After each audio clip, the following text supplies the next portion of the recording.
मातरम के सम्मान में खड़े होंगे।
Thank you. भारतीय संस्कृति में दीप केवल प्रकाश का प्रतीक नहीं बल्कि ज्ञान, सत्य और मंगल का भी प्रतीक है। आइए हम सब मिलकर इस पावन दीप की ज्योति के साथ शांति, न्याय और संवाद के इस महायज्ञ का शुभारंभ करें। May I now respectfully invite our esteemed dignitaries on the dais to kindly grace us for the ceremonial lamp lighting.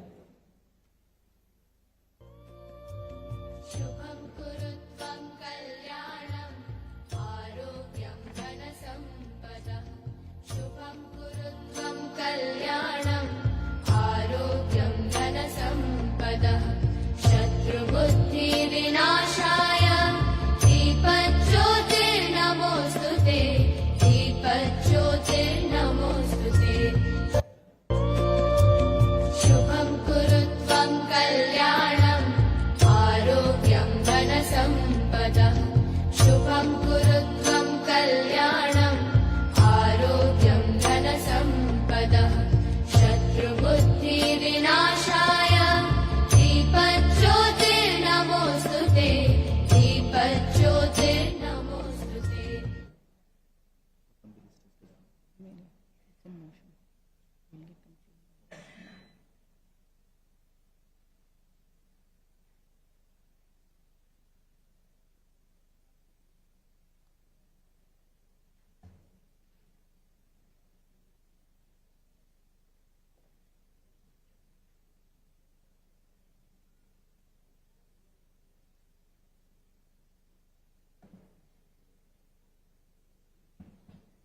Thank you, dignitaries. A felicitation is a humble expression of our deepest respect and heartfelt gratitude. In Rajasthan, the safa is far more than a traditional headgear. It is a timeless symbol of honor, dignity, valor, responsibility, and a heartfelt respect. Along with the traditional Rajasthani safa, our distinguished guests shall also be presented with a planter symbolizing peace, harmony, prosperity, and sustainable growth. May I now proceed with the felicitation ceremony.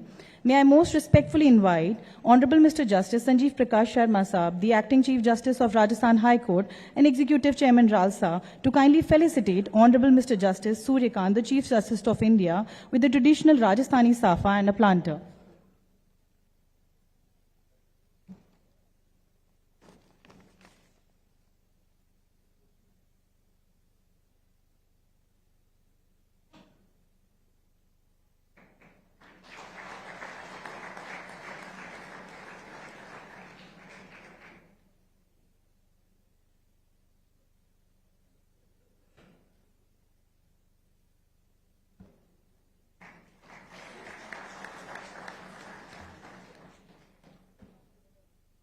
May I now invite Honorable Dr. Justice Pushpendra Singh Bhati, Judge Rajasthan High Court and Chairman RHC-LHC Jodhpur, to kindly felicitate the Honorable Chief Minister Shri Bhajan Lal Sharma with the traditional Rajasthani safa and a planter.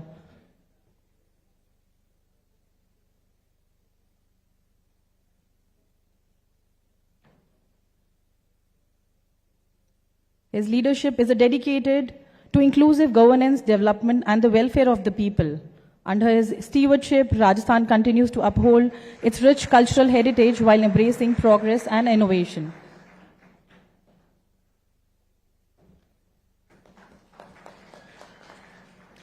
May I now invite Honorable Mr. Justice Vineet Kumar Mathur, Judge Rajasthan High Court and Judge in Charge Mediation Jodhpur, to kindly felicitate His Lordship Honorable Mr. Justice Sandeep Mehta, Judge Supreme Court of India, with the traditional Rajasthani safa and planter.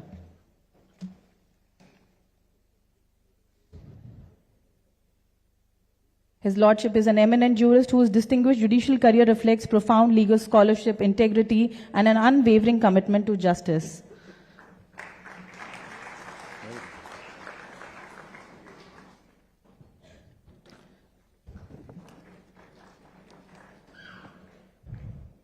May I now invite Honorable Mr. Justice Inderjeet Singh, Judge Rajasthan High Court and Chairman RHC-LHC Jaipur, to kindly felicitate Honorable Mr. Justice Vijay Vishnoi, Judge Supreme Court of India, with the traditional Rajasthani safa and a planter. Honorable Mr. Justice Vijay Vishnoi has been associated with several significant decisions, including a landmark order in a matter where a bench directed a deposit of around rupees 100 crore with rupees 10 crore earmarked for strengthening legal services institutions. This thoughtful initiative underscores the judiciary's commitment not only to ensuring accountability, but also to reinforcing access to justice by empowering institutions dedicated to legal aid and public service. May I now invite Honorable Mr. Justice Arun Monga, Judge Rajasthan High Court, to kindly felicitate Honorable Mr. Justice Abha Nayar Patel, Judge Supreme Court of Zambia, with the safa and the planter.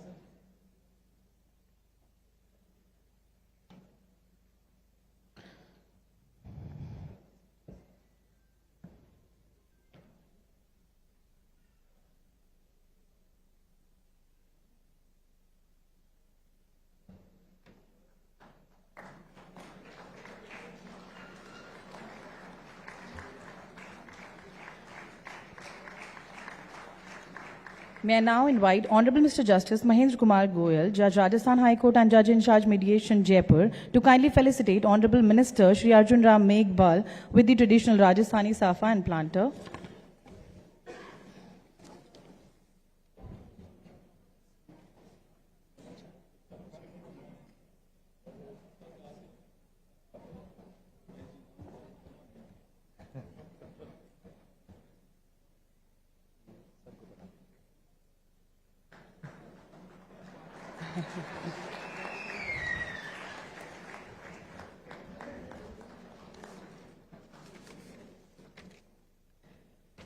May I now invite Honorable Mr. Justice Murali Lakshman, Judge Rajasthan High Court, to kindly felicitate Shri R. Venkataramani, Attorney General for India.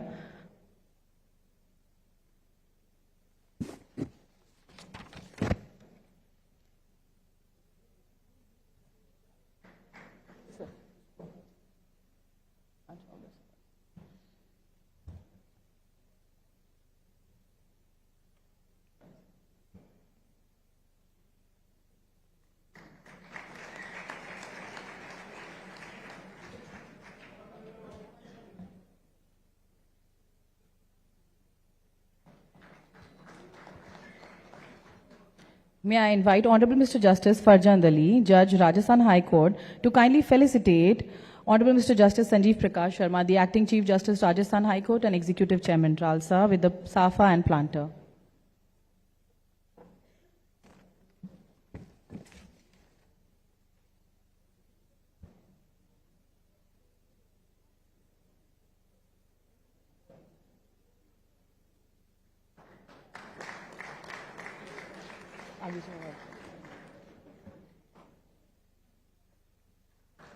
May I now invite Honorable Mr. Justice Sudesh Bansal, Judge, Rajasthan High Court, to kindly felicitate Shri Tushar Mehta, Solicitor General of India, with Safa and a planter.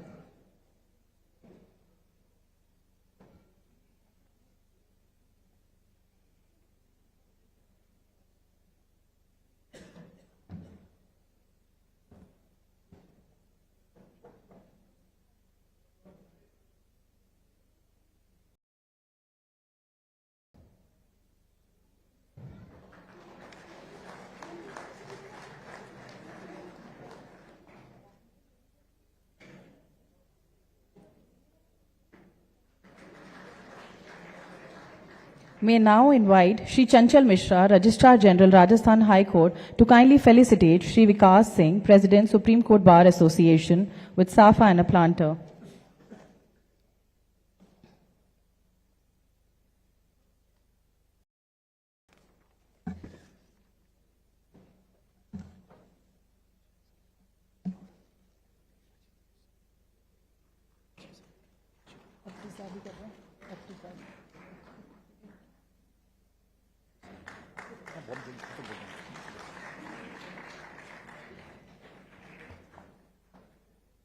May I now invite Shri Hari Om Atri, Member Secretary Ralsa, to kindly felicitate Shri Aruneshwar Gupta, Vice President Nivaran.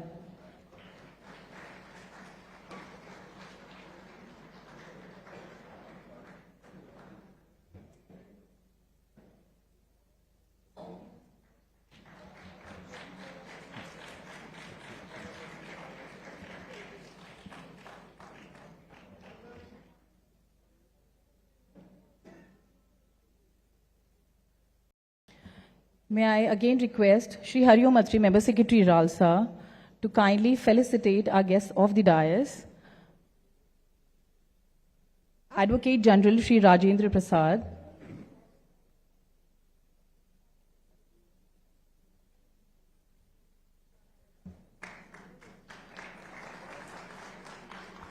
Chief Secretary Shri V. Srinivas,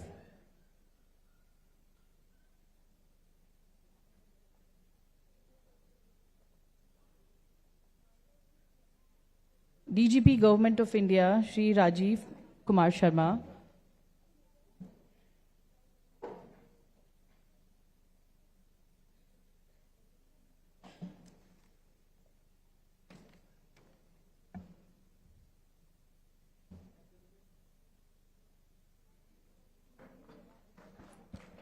may we once again extend a warm round of applause to all our distinguished dignitaries present in the hall.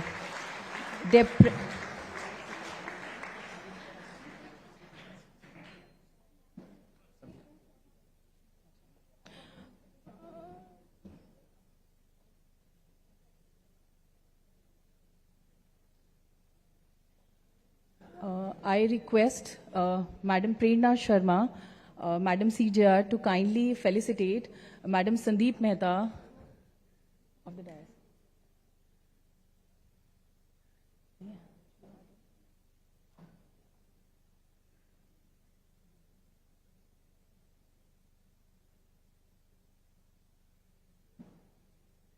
Sorry, thank you. The legal services movement in India has been guided by the vision of ensuring justice reaches every citizen irrespective of social or economic status. To celebrate this commitment towards accessible justice, we shall now witness the presentation of Nalsa theme song. Can we have Nalsa theme song?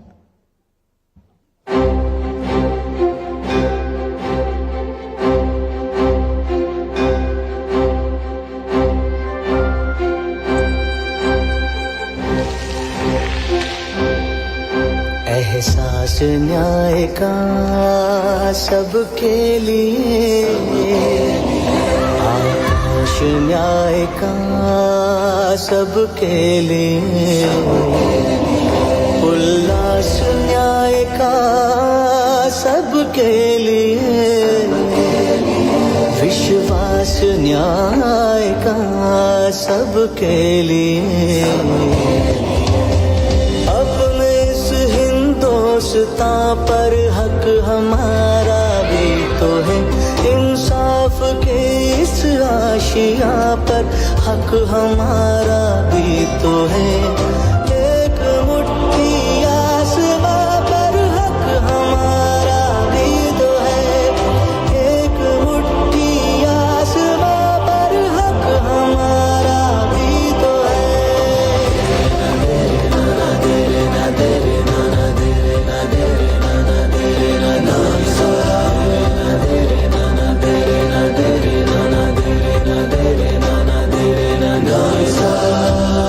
ये ना सोचो दर्द हमारा कहीं सुना न जाएगा, अब न्यायालय खुद चलकर चौपालों तक आएगा। लाचारों को न्याय मिलेगा, दुखियारों को न्याय मिलेगा, कमजोरों को न्याय मिलेगा, मजलूमों को न्याय मिलेगा। अपने इस हिंदुस्तान पर हक हमारा भी तो है, उम्मीदों के इस गुलसितां पर हक हमारा भी तो है। एक मुट्ठी आसमां पर हक हमारा भी तो है, एक मुट्ठी आसमां पर हक हमारा भी तो है।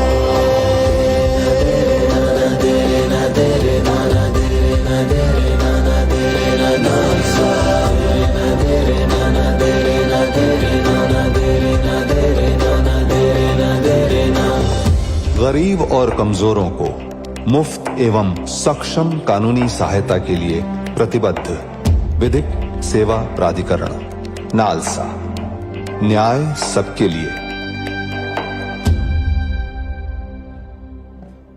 Thank you. I kindly seek to excuse a minute to felicitate Madam Prerna Sharma, wife of Honorable Mr. Justice Sanjeev Prakash Sharma, the Acting Chief Justice, Rajasthan High Court. Ma'am, we apologize for this honest mistake. Ma'am and I.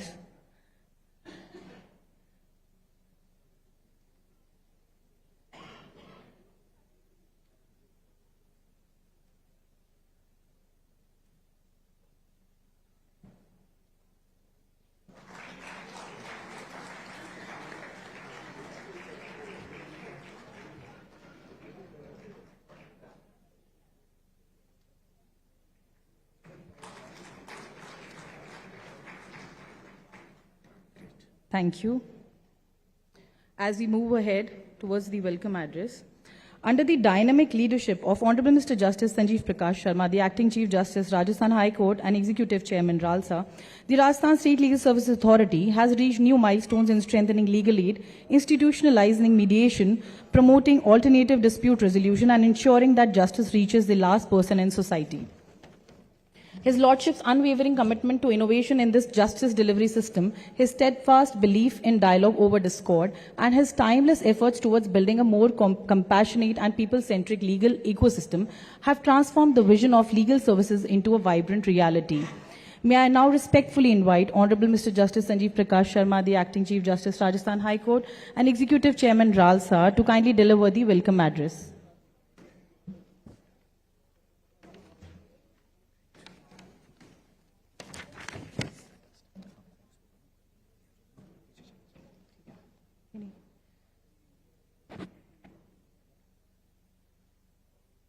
Of India. Is it? Yes. Honorable, our esteemed guest, Chief Guest, Honorable Chief Justice of India, Mr. Justice Suryakant Ji, Honorable Union Minister of State for Law and Justice, Shri Arjun Ram Meghwal Ji, Honorable Chief Minister of Rajasthan, Shri Bhajan Lal Sharma ji, Honorable Mr. Justice Sandeep Mehta ji, and Honorable Mr. Justice Vijay Vishnoi ji, Judges of the Supreme Court of India, Honorable Mr. Justice Abha Nair Patel, Judge, Supreme Court, Zambia, my esteemed sister and brother judges of the Rajasthan High Court, Shri R. Venkatramani, Senior Advocate and Learned Attorney General of India, Shri Tushar Mehta, Senior Advocate and Learned Solicitor General of India, Shri Vikas Singh, Senior Advocate and Learned President of Supreme Court Bar Association, Shri Aruneshwar Gupta, Senior Advocate and Vice President Nivaran, Shri R. Santhana Krishnan, Honorary Life President, CLA and President Nivaran, Dr. Nandini Gore, Secretary Nivaran, Shri Rajendra Prasad, Senior Advocate and Advocate General of Rajasthan, Shri Rajiv Sogarwal, President, Rajasthan High Court Bar Association, Shri Dipesh Sharma, General Secretary, Rajasthan High Court Bar Association, representatives of the Commonwealth Lawyers Association, learned senior advocates, learned members of the bar, Shri Kuntal Sharma Pathak, Registrar cum PPS to Honorable Chief Justice of India, Shri Chanchal Mishra, Registrar General, Rajasthan High Court, Shri Ajay Singh, Registrar cum Principal Secretary, Rajasthan High Court, officers of the Registry of the Rajasthan High Court, Shri Raghavendra Kachwan, Principal Secretary, Law and Legal Affairs Department, Government of Rajasthan, Shri Hariom Atri, Member Secretary and other officers of the Rajasthan State Legal Services Authority, distinguished delegates, members of the print and electronic media, ladies and gentlemen. It's my privilege to welcome you all to this 3-day Commonwealth Peace Mediation Conference on Peace Mediation and Rule of Law, being jointly organized by the Rajasthan High Court, Rajasthan State Legal Services Authority, Supreme Court Bar Association, Nivaran Mediators of Supreme Court, and Commonwealth Lawyers Association at Jaipur, the Pink City, and also known as Choti Kashi of India. While several conferences have been organized from time to time in this beautiful city of Jaipur, it is for the first time that this Commonwealth Peace Mediation Conference is being held at the international level in the city of Jaipur. At the outset, I take this opportunity to welcome our esteemed Chief Guest, Honorable Mr. Justice Surya Kant ji, Chief Justice of India, who has been kind enough to accept our invite and has taken out time from his exceptionally demanding schedule to be part of this conference. His Lordship has always shown keen interest to be part of any judicial program where there is a discussion of improving judicial excellence. His unwavering commitment for the advancement of access to justice to the last man of the society is known to all. His Lordship has, in his various speeches, reflected the need to ensure that our justice should be modernized and must have an effective, humane approach. His Lordship has always reflected that mediation is not to be used just as a tool of dispute resolution, but an effective instrument for fostering social harmony and institutional trust. I hope that we would learn a lot more in these coming days and will be enriched by his experiences and suggestions for impactful initiatives to strengthen legal services, mediation, and other alternate dispute resolution mechanisms. I also extend a warm welcome to Shri Arjun Ram Meghwal ji, Honorable Union Minister for Law and Justice, who is the son of the soil and whose efforts towards modernization of justice delivery system and promotion of ADR mechanisms have significantly contributed towards strengthening the rule of law. Several legal reforms have been introduced while he has been holding the post. He has played an important role in making administration of justice more efficient, accessible, and responsive to the needs of the society. I also extend a welcome to our young, dynamic Chief Minister of Rajasthan, Honorable Shri Bhajan Lal Sharma ji, who is a visionary. After his taking over as the Chief Minister, the state has witnessed remarkable progress across several sectors, which also includes in the field of justice delivery system. To make it citizen-centric, the government under his leadership has always been open to the judiciary in order to achieve and strengthen the judicial infrastructure. He has been consistently extending his wholehearted support Recently, he has sanctioned the construction of 2 guest houses for the honorable judges, both at Jaipur and Jodhpur.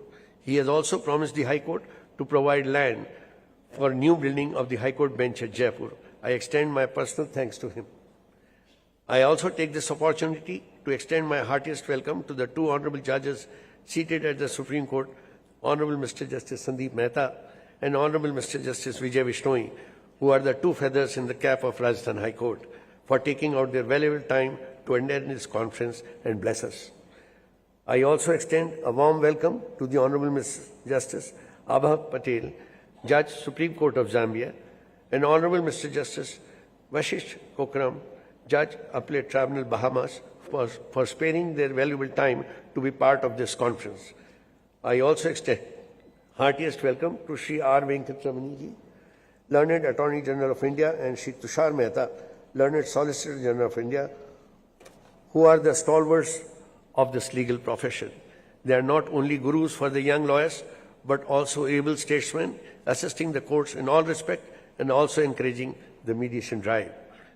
I also extend a warm welcome to Sri R. Santana Krishnan, Honorary Life President, CLA, and President Nivaran, and other distinguished guests and delegates, whose gracious presence has added distinction, dignity, and value to these proceedings.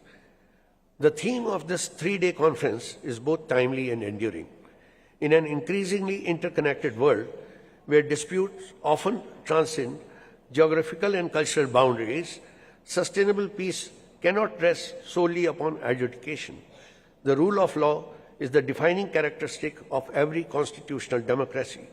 It secures equality before the law, protects individual rights, promotes accountability, and sustains public confidence in democratic institutions. Peace cannot flourish without justice, and justice cannot endure without the rule of law. Through judicial encouragement, institutional support, and progressive legislative reforms, mediation is steadily becoming an integral pillar of our justice delivery framework. It places the individual at the center of the dispute resolution, encourages participation rather than confrontation, preserves relationships rather than rupturing them, and promotes outcomes that are accepted because they are arrived at voluntarily. In doing so, mediation does not diminish the authority of the courts. Rather, it complements the formal justice system by enabling courts to devote greater attention to matters that truly require authoritative adjudication. India's commitment to mediation has acquired renewed momentum in recent years. Judicial initiatives, institutional innovation, and progressive legislative measures have collectively transformed mediation from an alternative process into an essential component of our justice delivery system. This reflects a broader recognition that a modern legal system must be not only efficient, but also humane, participatory, and responsive to the needs of the society. I take this opportunity to also inform that our High Court has taken up several significant information and communication technological initiatives. Several digital initiatives have been launched from time to time. With the help of the communication technology, we have been able to also monitor at the state level our initiatives taken up by the Rajasthan State Legal Services Authority. As the Executive Chairman of the Rajasthan State Legal Services Authority, I feel proud to inform you that our state judiciary has been performing extremely well in getting the cases decided through mediation. As many as 22,000 cases were decided in the campaign, namely Mediation for the Nation 1.0, and in Mediation for the Nation 2.0 drive mediation, we have been able to successfully resolve around 25,000 cases, which is the second best in the country. We have also succeeded in getting the matters resolved even with respect to Debt Recovery Tribunal, where almost 500 cases were resolved by holding a special Lok Adalat.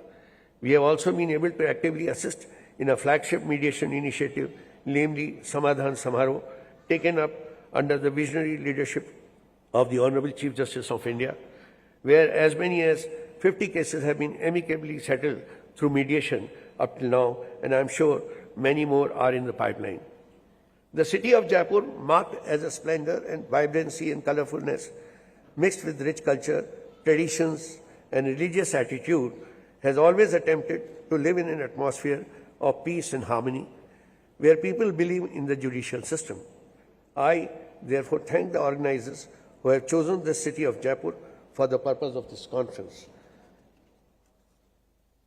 Discussions will follow as to how to bring peace in the family of getting the matters resolved through mediation, which take place in the 8 different sessions which we will follow. I am sure these deliberations will generate and strengthen international cooperation across the Commonwealth nations. I convey my best wishes for the success of this conference. Thank you. Jai Hind.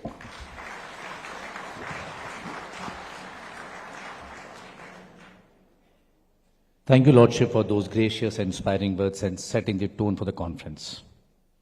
We now move to a special moment in this evening's program, the launch of the book, an autobiography, Death of My Mistress, The Law, Birth of My Love, Justice. ये किताब है जो हमारे समक्ष DISE पे विराजे हुए श्री अरुणेश्वर गुप्ता ने लिखी है। मैं कल रात को उनसे मिलने के लिए गया था, इस किताब के बारे में बातचीत करने के लिए, पूछने के लिए कि किताब क्या है। तो वो कहते हैं मेरे को in his own words that I met the mistress, यानी कि law, I met the mistress on 1st of August 1976 at 900 hours in the morning in 20A lawyers chamber at Supreme Court of India in the office of Ramamurthy and Company. और आज जब शाम को supreme court का आखिरी दरवाजा बंद हुआ होगा और आखिरी व्यक्ति बाहर निकला होगा, तो हमारे ऑथर ने सुप्रीम कोर्ट में वकालत करते हुए 50 साल गुजार दिए हैं। मुझे लगता है कि ये बहुत बड़ा अचीवमेंट है। कहते हैं कि हम में से बहुत सारे लोग तो शायद उस वक्त पैदा भी नहीं हुए होंगे। 50 years of supreme court, a distinguished career, remarkable career. मुझे लगता है कि तालियां जोर से बजनी चाहिए। Now, coming to the book, this book draws on 50 years of the author's practice of Supreme Court from 1976, as I said, to 2026. The book traces his journey from an unquestioning devotion to law as an institution to the discovery of justice as a higher calling, one rooted in truth, dignity, compassion, and mediation. Beyond personal memoir, the book reflects on judicial reform, legal education, and the future of justice delivery, even drawing parallels from Bhagavad Gita as a guide to advocacy and ethical conduct. Written with humility and balance, it is offered not as a story of a celebrated career, but an honest search from where the law ends and justice begins. The author, that is Sri Aruneshwar Gupta, has written so many other books also, like Financial Revolution 5.0, Legal Revolution 5.0, and Gita also. I invite our dignitaries in the dais to join for the release of his book, the autobiography, Death of the Mistress and Birth of My Love, Justice.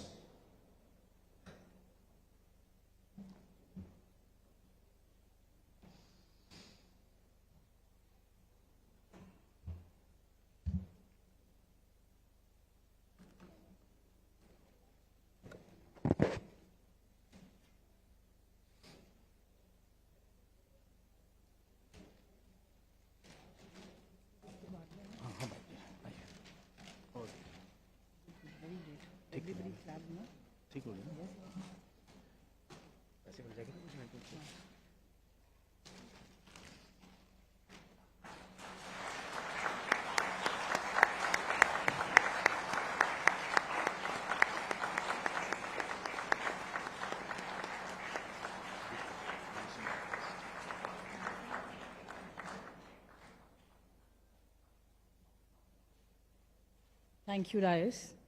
We wish him all the best. Now, as we proceed further, Mr. Vikas Singh is one of the India's most distinguished senior advocates and the president of the Supreme Court Bar Association. His leadership has strengthened the legal fraternity and played an important role in promoting professional excellence and dialogue within the justice delivery system. May I now invite Mr. Vikas Singh, President, Supreme Court Bar Association, for the address.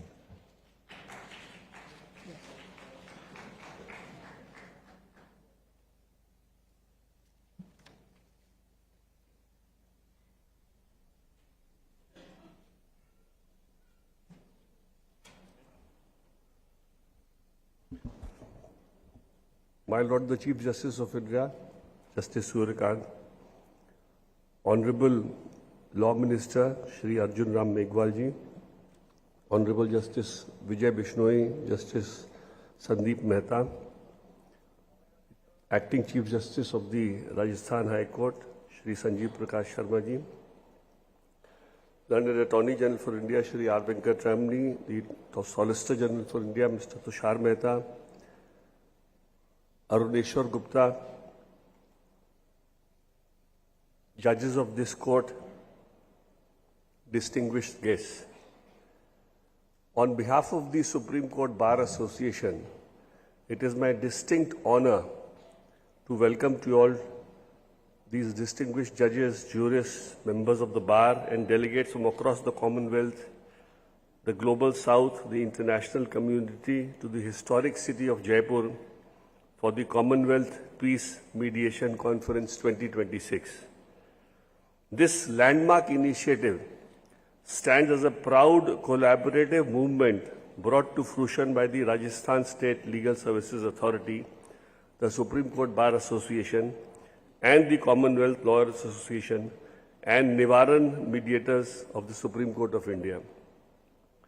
We have gathered in Jaipur not merely to conduct another routine legal conference, but to ignite a civilization movement. Anchored in United Nations Sustainable Development Goals 16, which calls for peace, justice, and strong institutions, and guided by our shared Commonwealth principles, CMPC 2026 seeks to redefine how human societies coexist and resolve conflict. For far too long, our legal systems have equated access to justice with mere access to courtroom buildings. The stark reality of modern litigation is that parties often endure multi-generational financial and emotional exhaustion only to receive a formal verdict that leaves both sides partly fractured. True access to justice must mean access to a resolution. Mediation represents the ultimate human-centric evolution of the rule of law because it repairs relationships, restores dignity, and preserves social cohesion rather than leaving behind a technical winner and a defeated loser. The Supreme Court in the AFCON judgment has done a path-breaking job by holding that mediation is something which can be even referred to without the consent of the parties. Everyone in society feels that true justice has been done only when mediation succeeds, because a successful mediated settlement means that parties themselves have authored and owned their solution across every sphere of human conflict. Mediating for the planet, as climate pressures intensify, court judgments in environmental disputes create a binary winner and losers, whereas mediation brings developers and communities together to bring collaborative stewardship towards future generations. Healing the first institutions, mediation for family harmony and dignity. Under Section 9 of the Family Courts Act, a court decree can divide property, but only a mediated settlement can heal fractured lives, preserve dignity, and protect children. From retributive to restorative, reimagining justice through mediation in criminal law under Section 359 of the BNS and 320 of the CRPC for compoundable offences, mediation moves beyond pure punishment to victim restitution, accountability, and societal reconciliation. Beyond disputes to settlement, mediation as the engine of trust in modern commerce. Under Section 19 of the Mediation Act 2023, a mediated settlement agreement is enforced as a court decree, allowing businesses to maintain commercial trust and liquidity without freezing vital capital in decade-long litigation. Workplace harmony through mediation, resolving employment and service conflicts with dignity. In modern employment relationship, mediation resolves friction and restores workplace dignity without destroying organizational culture or employee morale. Building nations through consensus, mediation in infrastructure, construction, and public. Under Section 20A of the Specific Relief Act 48-49 of the mediation, mediation keeps nation-building projects moving forward while complex financial and contractual claims are resolved in parallel.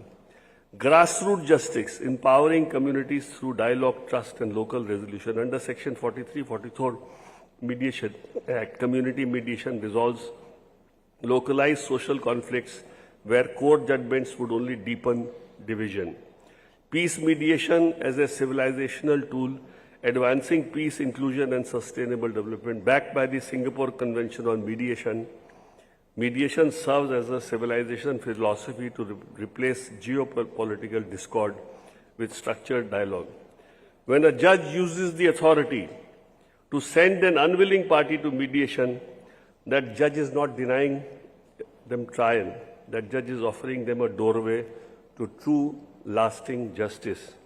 Let us build a future where every legal conflict finds its ultimate peace at the mediation table. Thank you.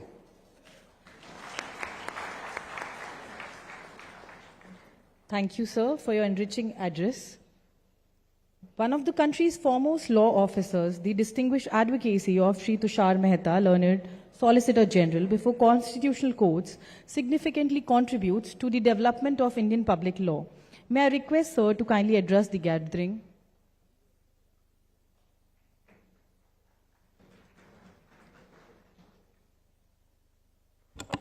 A very good evening to all of you. Honorable Justice Suryakant Sahab, the Honorable Chief Justice of India, Honorable Justice Sandeep Mehta, Honorable Judge, Supreme Court of India, Honorable Justice Bishnoi Sahab, the Honorable Judge, Supreme Court of India, the Honorable Law Minister, Meghwal ji, our vibrant Chief Minister, Shri Bhajan Lal Sharma ji, the Honorable Acting Chief Justice of India, Justice Patel, Honorable Judge from Zambia, Justice Mr. Venkatramani, my senior, and the learned Attorney General for India, Justice Kokaram, the Honorable Judge from Bahamas, brilliant judges of Rajasthan High Court, graceful ladies and gentlemen. Good evening to all of you. Friends, we have to hear many learned speakers, and therefore I will not take much time. Confining to the subject of the present seminar, that is the conciliation, there are three things which come to mind when we talk about conciliation. What is the difference between a litigation and conciliation? First, it is inclusive. Nobody is separated. Second, it is long-lasting. Once and for all, the litigation is over, the dispute is over, the fight is over. Third and most important, in case of litigation, it's like a battle. Even a winner leaves the court with wounds, while in case of conciliation, both leave with healing. And that, friends, is the role of a conciliator. When I represent the government of India, I always find it difficult as to how you ensure that the government itself participates in the conciliation, because government is not an individual who can take decision. It's a body of collective individuals having their own rules of functioning, and there are their own jurisdictions. Can something be done to ensure that A, the government officers can be trained in the art of mediation as participants, not as mediators, and can some mechanism be evolved which ensures that an officer of a particular rank, when he sits on behalf of the government as a party, because the government is the largest litigant, he does not feel fearful of the consequences. That can happen only if there is a structured mechanism which is developed and he is authorized, in some cases of some significance, to conciliate rather than contest. Now, this is a Commonwealth conciliation program. There may be a general feeling that conciliation is something which has developed in Western world and we have adopted in the Indian civilization. My answer is no. Conciliation is a part of our very basic, inherent Indianness. We have always been conciliating before consenting, before contesting. My apologies. We have always been conciliating before contesting, and while leaving this function at the end of the function, we must take two messages, and for that I'll give two examples from our history. The first history of conciliation was when Lord Rama was required to attack Sri Lanka. He could have easily won the war. He was a Lord incarnate. He was having a big army. But he sends Angad to conciliate with a message of conciliation that if Ravan is to conciliate, Ram will not attack Sri Lanka. Second, the biggest conciliator had been Lord Krishna. He had, throughout the Mahabharata, tried to conciliate one dispute after the other, the last being, before Kurukshetra was to begin, he goes on behalf of Pandavas and tell Duryodhan that give them only 5 villages, we don't want to enter into a war. Duryodhan could not do that. The second message which we will take after the end of this conference is that if someone is determined for self-destruction, even Lord cannot conciliate. Ravan and Duryodhan are the examples. Friends, it's indeed a privilege to be here, especially being a part of the launch of book of my learned senior friend Aruneshwar Gupta ji. I really compliment him for two things. A, for writing an autobiography, and second, choosing a title which requires courage to choose. Every title of every autobiography has a history behind it. I'll just give two examples and sit down. I am reminded of, just while I was going through the book, I am reminded of Amrita Pritam, one of the greatest Hindi poetess of her time. She wrote an autobiography. She was a very plain, simple lady, but an amazing poetess. And she was a very good friend of Khushwant Singh, the then editor of the Illustrated Weekly of India, who used to write a column called With Malice Towards One and All, a very mischievous person. So, Amrita Pritam asked Khushwant Singh that I have written my autobiography, what should I name it? Khushwant Singh was a very mischievous man. He said, there is nothing significant which has happened in your life. You have always lived a simple life.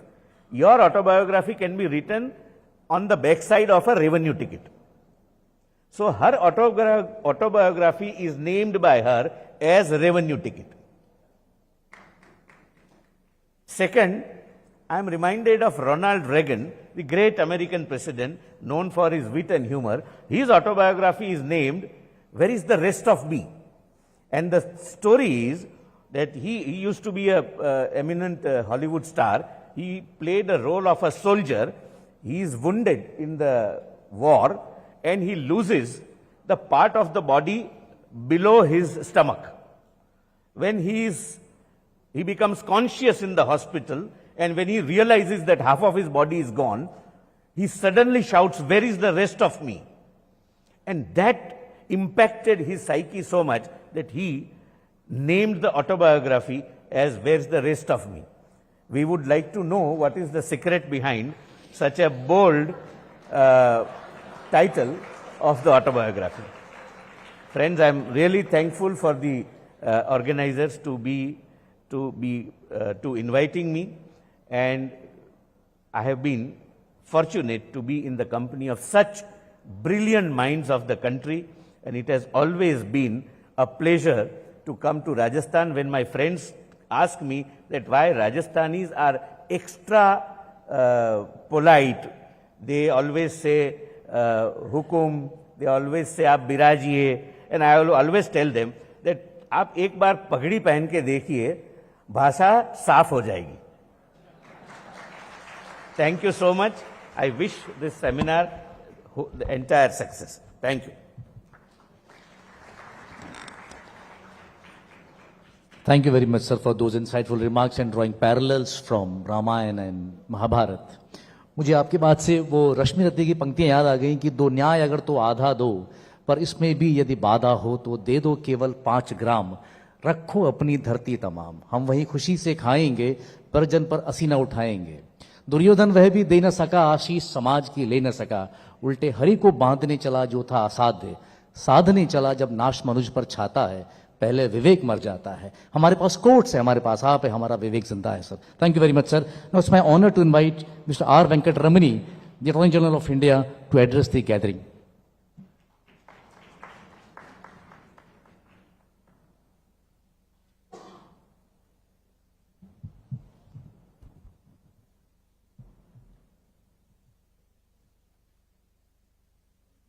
Peace, not war, will always remain as a basic human search. Understanding each other and regarding each other in the midst of 1,000 differences is another human desire, regardless of many defaults and failures. Honorable the Chief Justice of India, Honorable Judges of the Supreme Court, Honorable Justice Abhay Patel, Justice and other judges of the Rajasthan High Court, my respectful Law Minister Arjun Ram Meghwal, Shri Bhajan Lal Sharma, Chief Minister of Rajasthan, and all other dignitaries assembled here today. And what a wonderful gathering and a delightful gathering. On behalf of the mediation practitioners who have assembled here in good number, and on behalf of all the dignitaries who have added grace to the event by being here, I place my sincere gratitude to the Honorable the Chief Justice of India. He is not only a great presence today, but has been constantly sharing his views and concerns on the task ahead. I will be failing in my duty if I do not say how deeply engaged the Law Minister has been in supporting mediation, and he, as a Minister of not only for law, but for justice, we look forward for his huge role in furthering the cause of mediation. His presence will cheer the brave soldiers of mediation who deserve a wonderful role in the unfolding pages of mediation as a new national commitment to doing justice. We have the learned Solicitor General with his cheerful presence too. The adversarial system, like the invention of penicillin, is a great institutional gift we have articulated. It has gathered over long pages of our engagement with and pursuit of fairness many dimensions. Our commitment to expanding and strengthening access to justice has further plumbed the potentials of the adversarial system. But challenges have journeyed alongside. If discovery of truth by impartial means is its mandate, it pays a huge price by asking parties to be distant partners or manipulative partners in the process. Solace, contentment, bonding, and all the noble values of being together nurtured by all civilizations are casualties in the process. People become victors in the pursuit of justice not by truth and self-discovery, but by means and cause which are like the slimy potatoes we carry about bad experiences. The inherent strength of adversarial system will suffer its exploitation by money and other social factors. What shall we do? All possible tools and processes which may avoid these exploitative tendencies must be pursued to make seeing justice as a fulfillment and not as a loss or a gain in material scales. The voice of mediation is a voice of self-affirmation by self-engagement through knowing what is good and worthy of retention. I do not propose to engage to eulogize it or explain it to the well-informed gathering. This worthy instrument, we all may agree, needs nourishment and vigorous pursuit. It needs systemic attention. It deserves community engagement. It is not an alternate system by way of apology, but a real contest to adversarial system. Shall we not pledge to make it a wave that can make our justice pursuit real and heartfelt? I also wish to see that the day when India would soon be the headquarters of a global mediation association. The nation awaits the new chapters to be turned in its justice administration systems. We are no longer a small speck in the global scene. We are awakening to our immense potential of being a leader in many ways. The emerging areas of science and technology, the free movement of people, ideas and resources, and commodities across the world has brought before us many issues and challenges. Governance and ease of doing business and dispute resolution, both domestic and international, are primary in this. What transformations of our institution and the legal framework will address them? If we continue to move only on beaten tracks, making some changes here or some changes there, on the mere legal procedures, we will soon lose our leadership role. We may slide in the scales of an economic powerhouse and become subject to conditions imposed by current giants in economic status in the globe. All these call for a leap into the future and innovative solutions. Both domestic dispute resolution and international dispute resolution demand processes that are not hit by impartiality and that are not hit by all ills of the adversarial system. The adversarial system, regardless of its virtues of impartiality and objectivity, will still be a system deficient in its delivery. The reasons are many. Not all of them can be fully remedied. To what extent can doing justice be left to be given to be handled by parties in conflict? We are still in doubts and debates on this. As long as we are tied up to the adversarial system, we only talk about making the system work better. It is time to move out. When it comes to arbitration, we talk about party autonomy and least judicial intervention.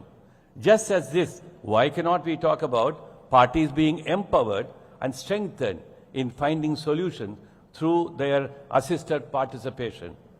This assisted participation, understood as mediation, must now receive as much attention as we are given to the adversarial system. Let it be a national pledge to move towards a non-adversarial system. How do we go about it? We need a national mediation education which law schools must undertake. We need national mediation equipment which call for institutionalizing mediation knowledge and training. We need to convert the sleeping mediation law into a majestic elephant. We need to redo our legal framework to lessen court controls on mediation. We need to make a self-reliant mediation as practice as good as a court practice and as maybe a shade better. All of them call for a big role, both for the Mediation Council and our National Mediation Association, which was launched last year. To begin with, maybe we should set up a national working group on legal changes, education suggestions, training structures which have national and international validity and recognitions. And for all this, we need a national commitment. We are, besides honorable the judges and the legal fraternity, others too. There's a great demand for summer schools and mediation. I see here Ms. Santana Krishnan, who has spent years with the Commonwealth Lawyers Association, is a testimony for the growing demand. This demand deserves attention. This conference, I suppose, will look at, when you talk of peace mediation, I understand mediation is peace. If mediation is not peace, what else can be peace? For a long time, we've been talking about rule of law in terms of mere independent institution of justice as promising justice delivery. But if just, what good of it if you have a beautiful building, but we cannot live there for long. Therefore, you have the ability of an adversarial system which has lost all its potential over a period of time. Given the huge and immense challenge we are seeing today, it's time to take leave of that institution for good and perhaps look at the mediation and the potential in significantly, radically different ways. And that's why I think conflict like this will make a world of difference.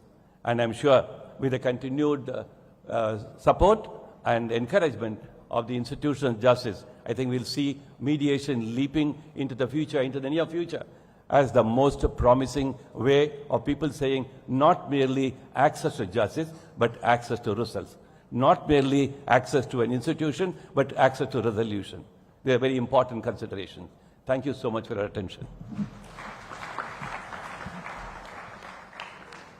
Thank you very much, sir.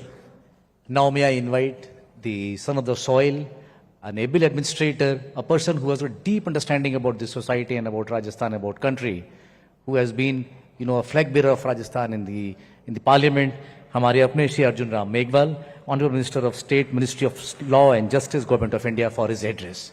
May we have you on the stage, sir, on the dais, sir.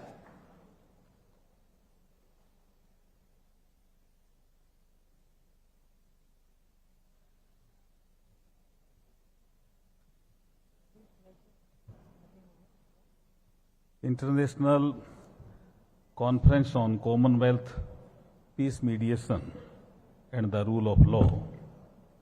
On this occasion, on the dais, visionary and dynamic Chief Justice of India, Honorable Justice Suryakant Ji, popular Chief Minister of Rajasthan, Honorable Shri Bhajanlal Ji Sharma Sahab, Justice Sandeep Mehta Ji, Honorable Judge, Supreme Court of India, Justice Vijay Vishnoi Ji, Honorable Judge, Supreme Court of India, Honorable Mrs. Justice Abha Nair Patel, Judge, Supreme Court of Zambia, Honorable Justice Sanjeev Prakash Sharma Ji, Acting Chief Justice, Rajasthan High Court and Executive Chairman, Rajasthan State Legal Service Authority, Shri R. Venkat Ramani Ji, Learned Attorney General for India, Shri Tushar Mehta Ji, Learned Solicitor General of India, Shri Vikas Singh Ji, President Supreme Court Bar Association, Vice President हमारे निवारण के अरुणेश्वर जी गुप्ता जी, हमारे राजस्थान के एजी साहब राजेंद्र जी, हमारे chief secretary Srinivasan जी, हमारे DG police Rajiv Sharma ji, हमारे high court Rajasthan high court bar association के सभी पदाधिकारीगण, प्रेस के भी साथी, सभी को नमस्कार करते हुए मैं मेरी बात शुरू करता हूं। At the outset, I extend my heartfelt congratulations to the Rajasthan State Legal Services Authority, the Honorable Rajasthan High Court, the Commonwealth Lawyers Association, the Supreme Court Bar Association, and Nivaran for successfully organizing this highly significant international conference. The theme of today's conference, Commonwealth Peace Mediation and the Rule of Law, is not merely a conference theme. It reflects one of the defining global necessity of the 21st century. At a time when the world is undergoing unprecedented economic, technological, and geopolitical transformations, peace, mediation, and the rule of law are no longer merely judicial concepts. They have become the foundational pillar of our global stability, economic progress, and sustainable development. Similarly, Honorable Tushar Mehta ji had discussed about the Lord Krishna, Lord Rama, and Angad. But I can add one thing. Similarly, Kautilya Shastra regarded impartial adjudication as the cornerstone of commerce and good governance. Our history also reminds us of a enduring tradition of Panch Parameshwar, which developed a dispute resolution system founded on impartiality, trust, concessions, and community participation. These traditions provided stability not only to society but also to trade and commerce. Viewed from this perspective, India's journey has been one from Panch Parameshwar to modern international mediation framework. It is a story of continuous evolution of our justice system, where traditional community-based justice has transformed into a rule-based, institutional, and internationally trusted dispute resolution system. As India moves steadily towards establishing itself as a global dispute resolution hub, we are carrying forward this rich legacy through modern institutions, progressive legislation, and robust international partnership. Recently, the office of the Singapore International Arbitration Center was inaugurated in New Delhi, making another important milestone in this direction. Today, the global landscape is undergoing unprecedented transformations. In the era of Industry 4.0, artificial intelligence, digital assets, blockchain technology, IoT, robotics, cross-border data flows, fintech platform economy, climate-sensitive investment, and integrated global supply chain have fundamentally reshaped the nature of international commerce. While these developments have created immense opportunity, they have also given rise to increasingly complex legal and commerce disputes. The need today is not merely to resolve dispute, but to develop predictive legal framework capable of addressing future challenges.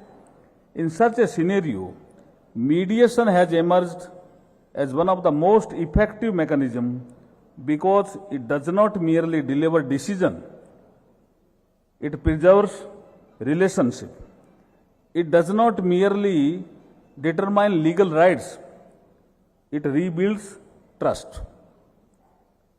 In particular, the Mediation Act 2023 represents a historic milestone in India's judicial history. This landmark legislation has provided a robust legal framework for institutional mediation, pre-litigation mediation, the enforceability of mediated settlement agreements, and the development of a professional mediation ecosystem.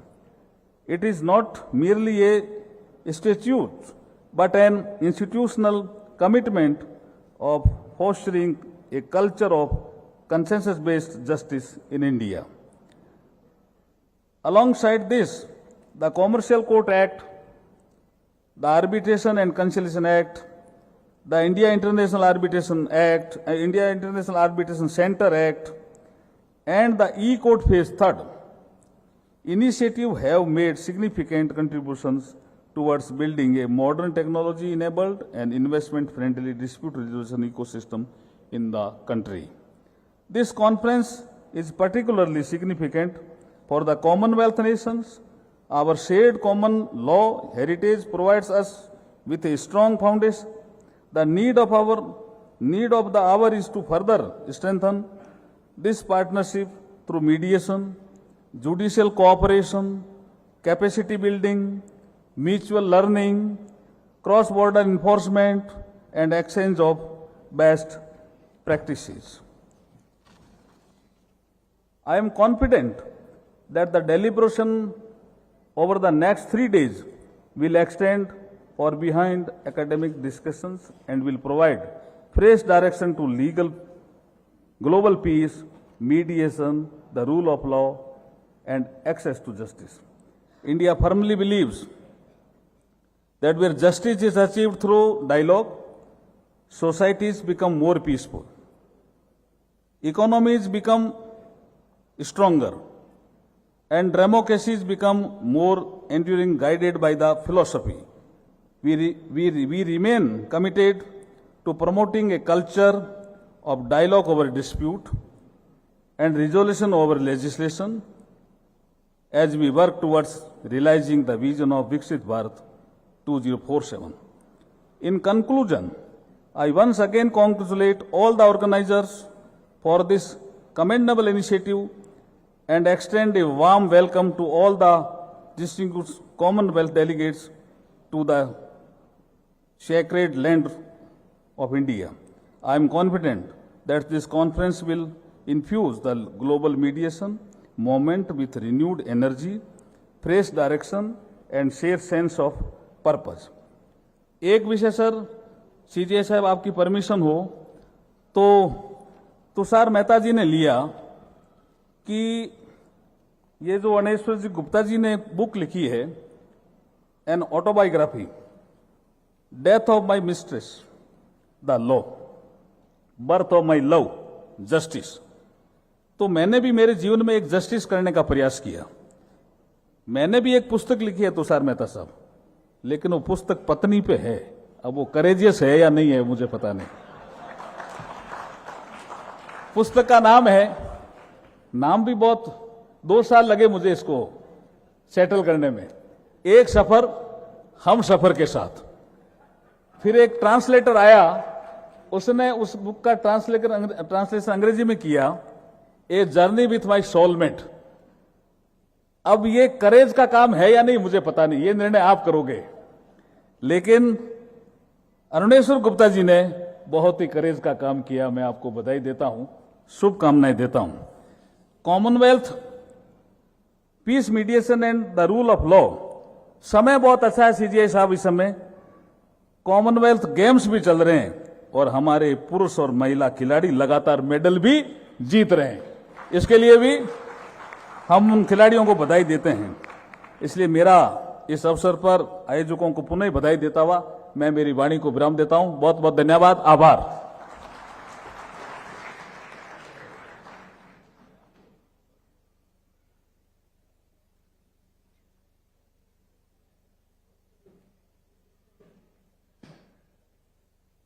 Thank you, Honorable Sir, for your invaluable perspectives and meaningful inputs.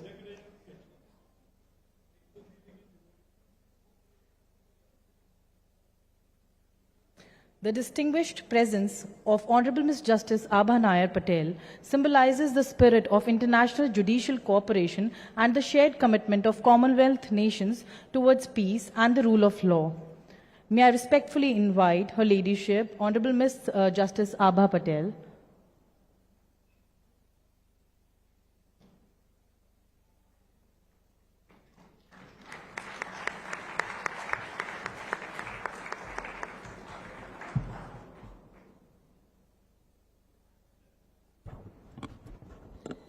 Good evening, everybody. I don't know if you can see me, but I hope you can hear me. My Lord, the Honorable Chief Justice of India, Honorable Mr. Justice Surya Kant, Honorable members of the judiciary from India and the Commonwealth states, honored representatives of the state, learned advocates, fellow delegates, in the interest of time, permit me to adopt the protocol list as has been already observed. Allow me also to refer to you all as distinguished ladies and gentlemen. I bring with me warm greetings from the Honorable the Chief Justice of the Republic of Zambia, Honorable Dr. Mumba Malila, State Counsel. Honorable Chief Justice, allow me to make a comment off the cuff and on a light note. I don't know whether my presence on the top table today is a symbol of being a rose amongst the thorns or being the only thorn amongst the roses. And I will leave this matter in the hands of capable mediators. It is with deep humility and no small measure of gratitude that I stand before you this evening. To be invited to say a few words at the launch of this conference in this historical city of Jaipur, whose very stones seem to hold centuries of governance, diplomacy, and the pursuit of just order, is an honor I do not take lightly. Renowned poet Rumi said, and I quote, "Break the mirror of your name. Step outside the story of yourself. The sky has no biography, yet it holds every star." I want to begin simply by saying thank you. Thank you to the organizers. Thank you to the Judiciary of India and to my Lord the Chief Justice of India for extending this very warm welcome to me. Allow me a moment of personal reflection. I have the privilege, and I say this with humility rather than pride, of being the first woman of Indian origin to serve on the bench of the Supreme Court.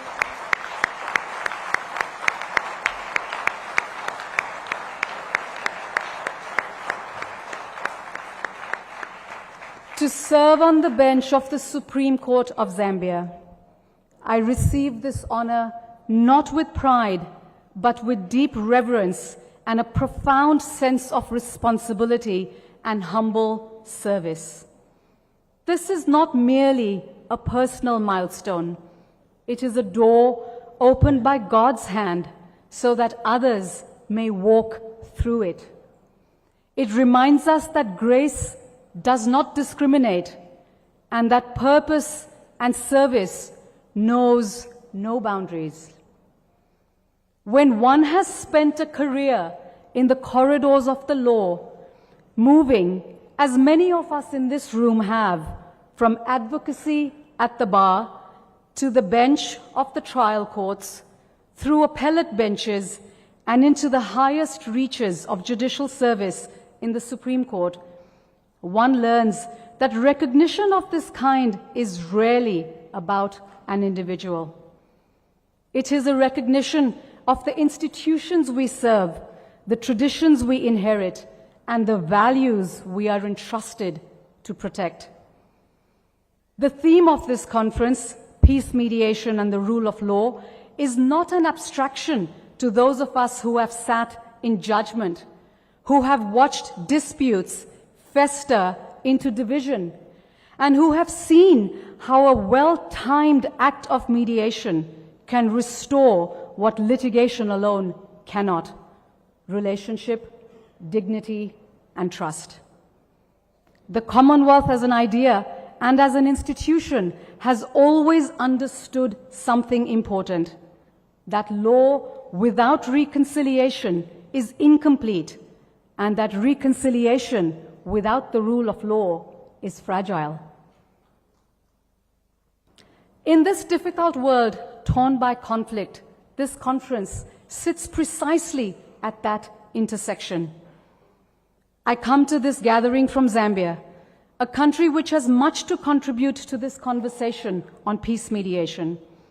Zambia's own experiences with traditional dispute resolution, such as the local courts, chieftaincy-based mediation, its regional peace-building role in Southern Africa, to mention just a few. These are not borrowed ideas, they are lived practice. And I believe they have as much to offer this Commonwealth family as we in turn have to learn from India's own extraordinary jurisprudential tradition, its judicial statesmanship, and its unique civilizational capacity to hold plurality and order together as a source of learning.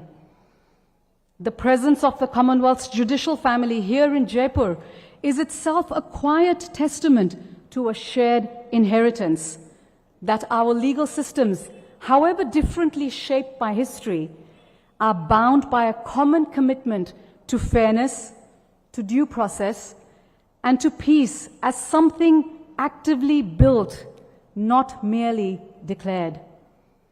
To the judicial and state hierarchy gathered here today, I recognize the weight of what you carry. The rule of law is not self-sustaining. It survives because women and men of conscience choose every day to uphold it, often quietly, often without applause. This conference and the fellowship it will build across our jurisdictions is one of the ways we sustain each other in that work. So let me close, Honorable Chief Justice, where I began, with deep gratitude.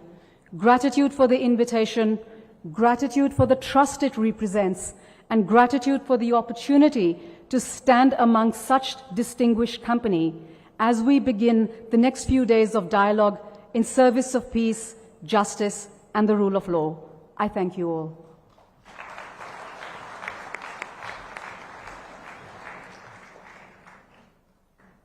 Thank you, Your Ladyship, for your profound words of wisdom and inspiring address.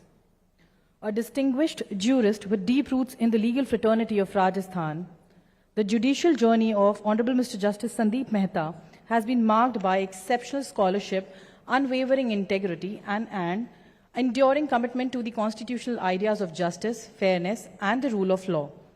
As in the pre-conference meet, the Honorable panel talked about green mediators.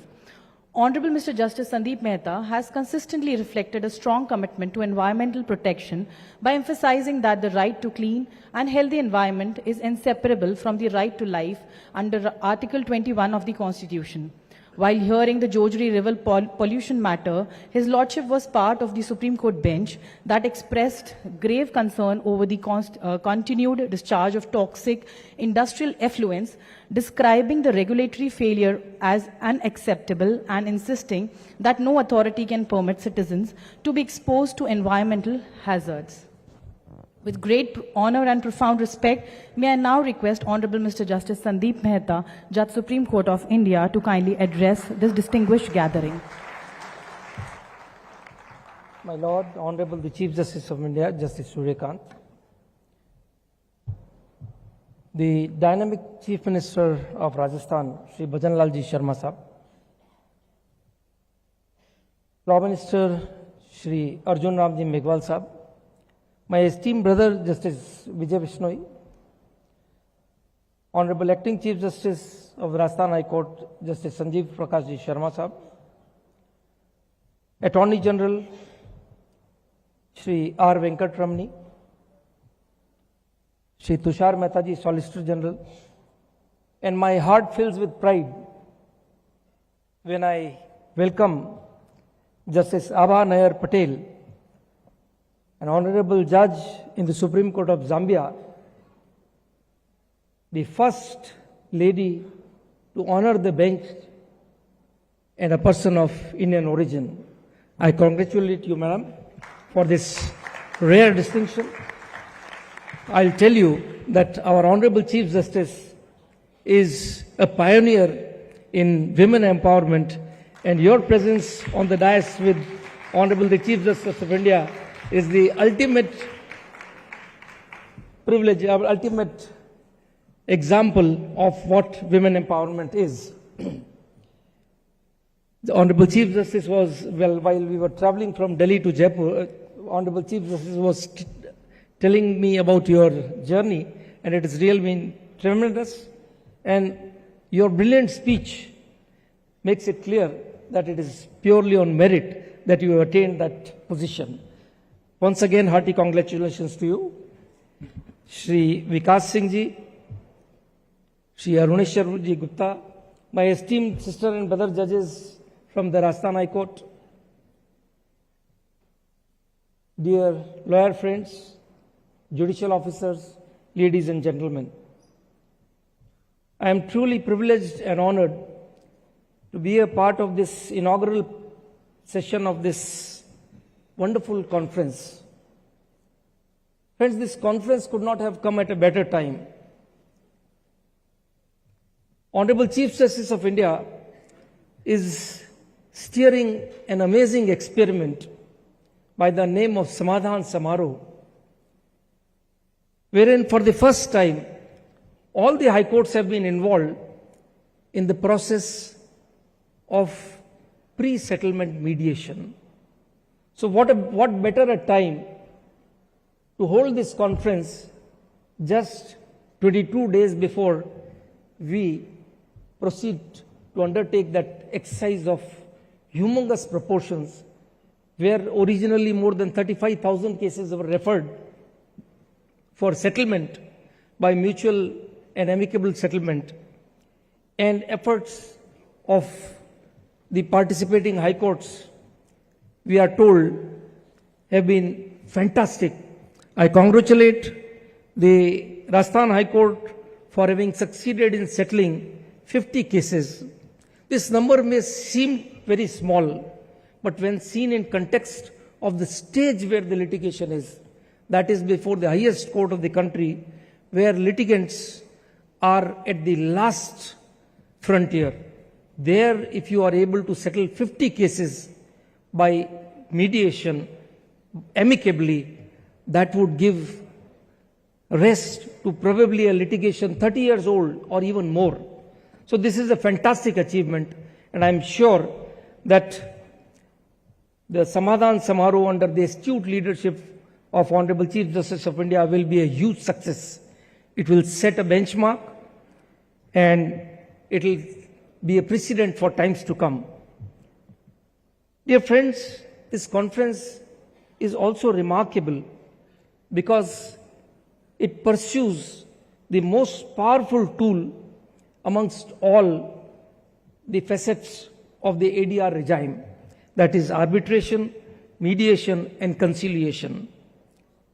While arbitration and conciliation still entail long-drawn journeys in the courts, mediation is one process which, once successful, ends the litigation once for all, and as we say, it is a win-win situation for both the parties. Supreme Court Mediation Center and the Delhi High Court Mediation Center have fantastic rates of success. The high courts are no doubt catching up. But how does that rate of success percolate down into every corner of the country? That is the pursuit which we are taking by organizing these kind of conferences. So I congratulate the organizers for having chosen a very thoughtful subject, a subject which is very relevant in the context of the huge pendency in this country.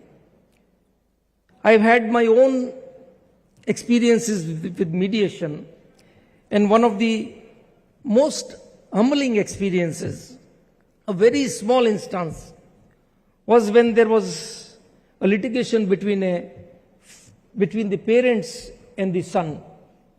Of course, litigation was over poverty. I was representing the son. It was a case in a judicial magistrate's court. There had been criminal cases, which was most unfortunate.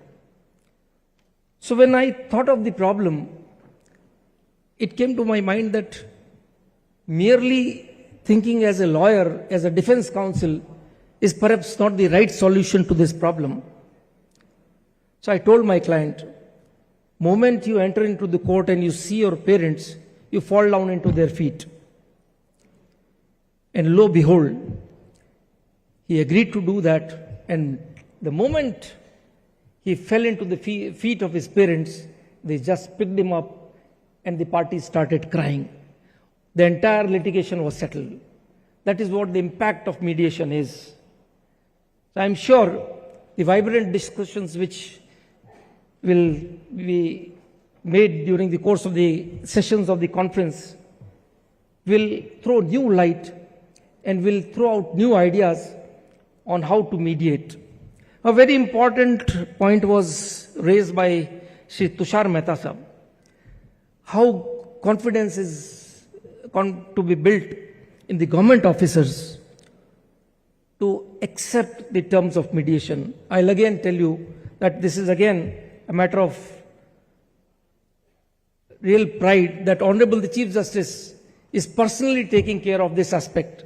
He has taken a number of meetings with the law officers, with the secretaries of the department, and is pushing for issuance of guidelines so that the officers can agree for settlements without any fear of retribution. once that confidence is built and the officers are sensitized to go for mediation, I'm sure that a large number of cases which ought not to have seen the light of the day would be settled. And once such cases are settled by mediation, I'm sure the actions which precipitated the cases will also simmer down with time. I once again thank the organizers. I congratulate Sri Aruneshwar Gupta Sahab for the wonderful book he has written. Of course, a very bold title, as was described by learned Attorney General and Tushar Mehta Sahab. We will still delve into the background of the title when we go through the book. I again thank the Rajasthan High Court, the organizers, for having given me this opportunity to be amongst you for this wonderful conference. I wish the conference great success. Thank you. Jai Hind.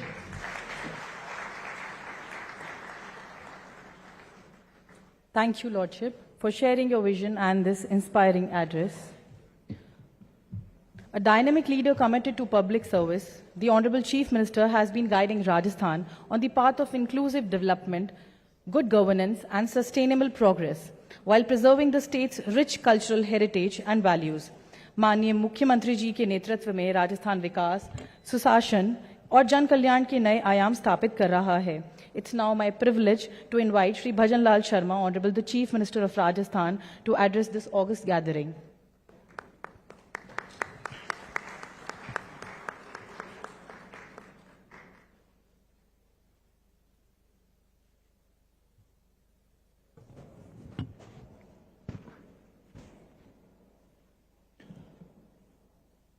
सभी को नमस्कार। आज के इस अंतर्राष्ट्रीय Commonwealth शांति मध्यस्थता सम्मेलन में मंच पर विराजमान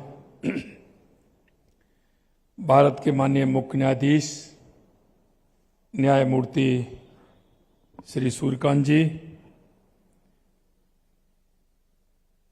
माननीय केंद्रीय विधि एवं न्याय मंत्री श्री अर्जुन राम मेघवाल जी, माननीय न्यायाधीश सर्वोच्च न्यायालय भारत न्यायमूर्ति श्री संदीप मेहता जी, माननीय न्यायाधीश सर्वोच्च न्यायालय भारत न्यायमूर्ति श्री विजय बिश्नोई जी, माननीय attorney general Bharat Shri R Venkataraman ji, माननीय न्यायाधिपति सर्वोच्च न्यायालय जामिया न्यायमूर्ति सुश्री आभा पटेल जी, माननीय कार्यवाहक मुख्य न्यायाधीश राजस्थान न्यायमूर्ति श्री संजीव प्रकाश जी शर्मा जी, माननीय सॉलिसिटर जनरल भारत श्री तुषार मेहता जी, माननीय अध्यक्ष supreme court bar association Shri Vikas Singh ji, माननीय उपाध्यक्ष निवारण अरुणेश्वर गुप्ता जी,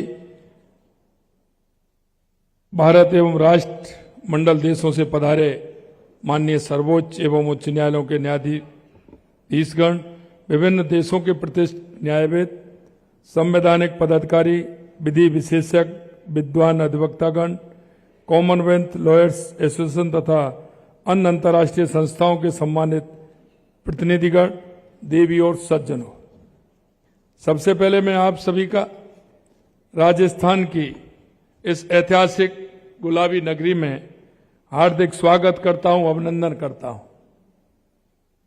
हमारे लिए बड़े हर्ष एवं गर्व की बात है कि कॉमनवेल्थ शांति मध्यस्थता सम्मेलन 2026 के आयोजन के लिए राजस्थान की गौरवशाली धरा को आपने चुना है। यह अंतर्राष्ट्रीय सम्मेलन न्याय व्यवस्था, एक नई सोच, नई दिशा और नए वैश्विक दृष्टिकोण की शुरुआत है।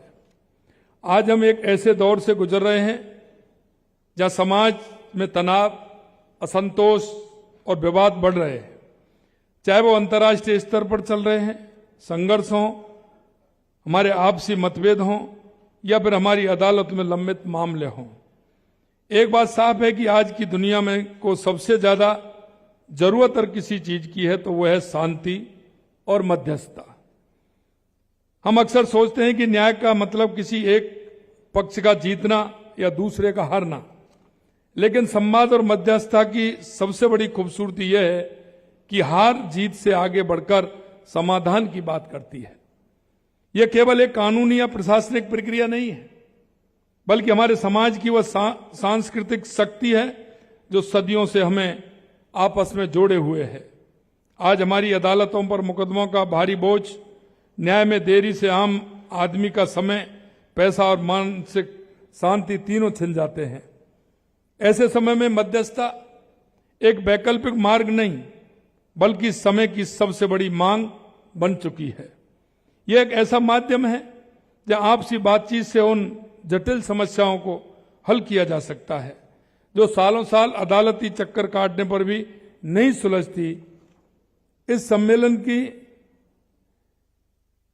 ऐसे कार्यक्रमों से निश्चित रूप से उनका समाधान मध्यस्थता के माध्यम से होता है, और वो मध्यस्थता के माध्यम से होता है, वो स्थायी भी होता है।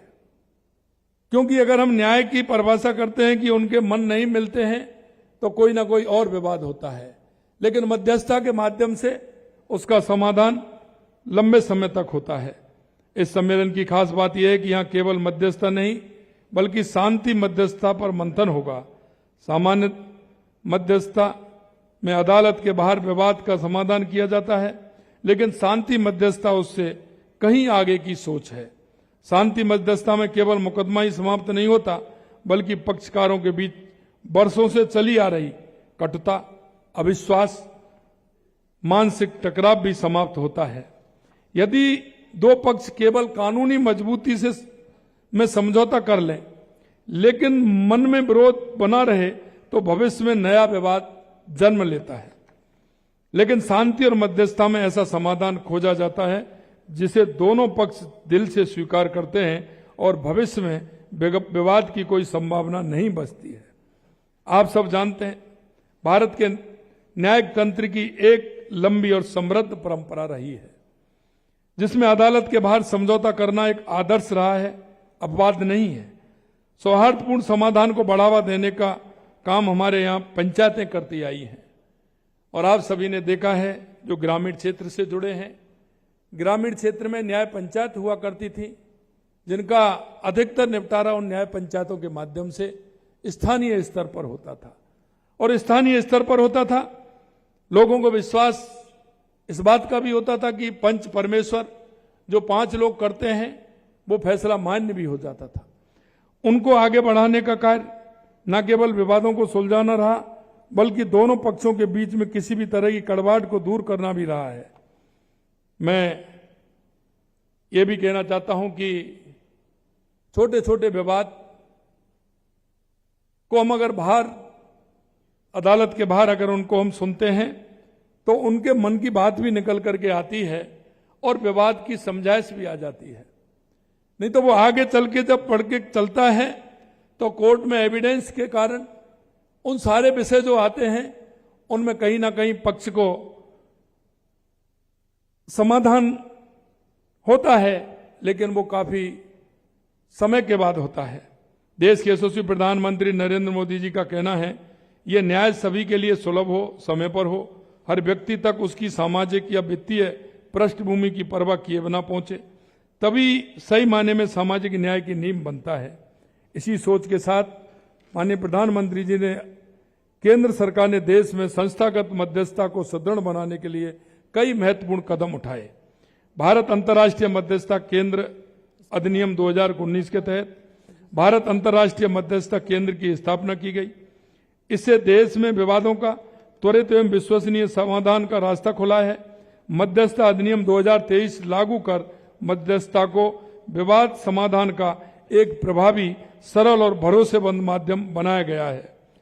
राजस्थान भी हर व्यक्ति को न्याय सुलभ कराने के लिए हमारी सरकार संकल्पित है।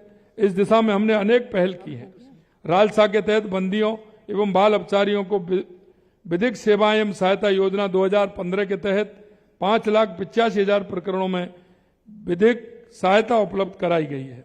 राजस्थान पीड़ित पृथकर योजना के तहत लगभग 4,000 पीड़ितों को 84 करोड़ रुपए से अधिक पृथकर राशि दी गई है। 1,20,000 विधिक साक्षरता शिविर आयोजित कर करीब 77 लाख लोगों को लाभान्वित किया गया है। वैकल्पिक विवाद निस्तारण के तहत मध्यस्थता केंद्रों से 21,000 से अधिक प्रकरणों का निस्तारण किया गया है। मीडिएशन फॉर नेशन अभियान के तहत लगभग 22,000 प्रकरणों का निस्तारण मध्यस्थता से किया गया है। मुझे विश्वास है कि इस सम्मेलन में होने वाले मंथन से मध्यस्थता व्यवस्था को और सुदृढ़ बनाने के लिए नए विचार, व्यवहारिक सुझाव प्राप्त होंगे। यह सम्मेलन न्याय व्यवस्था को नई दिशा देने के साथ ही समाजों को बीच सहयोग, समरसता, स्थायी शांति को भी सुदृढ़ करेगा। जयपुर पीस मीडिएशन डिक्लेरेशन से निकलने वाले निष्कर्ष भविष्य में अंतर्राष्ट्रीय विवादों को सुलझाने और शांति स्थापित करने में मार्गदर्शन की भूमिका निभाएंगे। मैं इस आयोजन के लिए राजस्थान राज्य विधिक सेवा प्राधिकरण, Commonwealth lawyers association, supreme court bar association समेत सभी आयोजकों को हार्दिक बधाई और शुभकामनाएं देता हूं। मुझे आशा है कि इस सम्मेलन में होने वाले विमर्श में ऐसे ठोस निष्कर्ष सामने आएंगे जो विश्व में शांति, न्याय और विधि के शासन को और अधिक सशक्त बनाने में महत्वपूर्ण भूमिका निभाएंगे। आप सभी का पुनः बहुत बहुत अभिनंदन, स्वागत, धन्यवाद। जय हिंद, जय भारत, जय Rajasthan.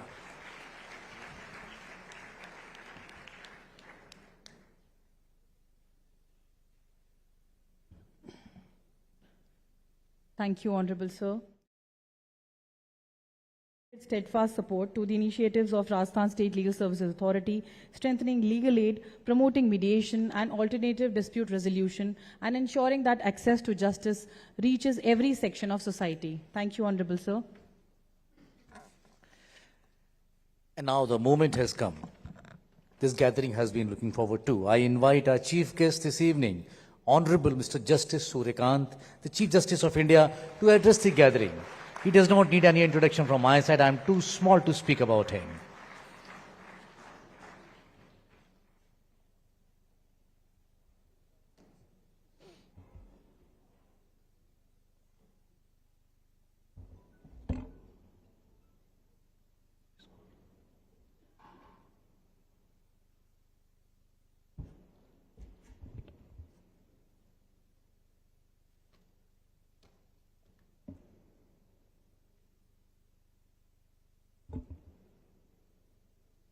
Shri Bhajanlal Sharma ji, Honorable Chief Minister of Rajasthan, Justice Sandeep Mehta, Justice Vijay Bishnoi, my esteemed colleagues from the Supreme Court of India, Shri Arjunram Meghwal ji, Honorable Minister of State for Law and Justice, Government of India,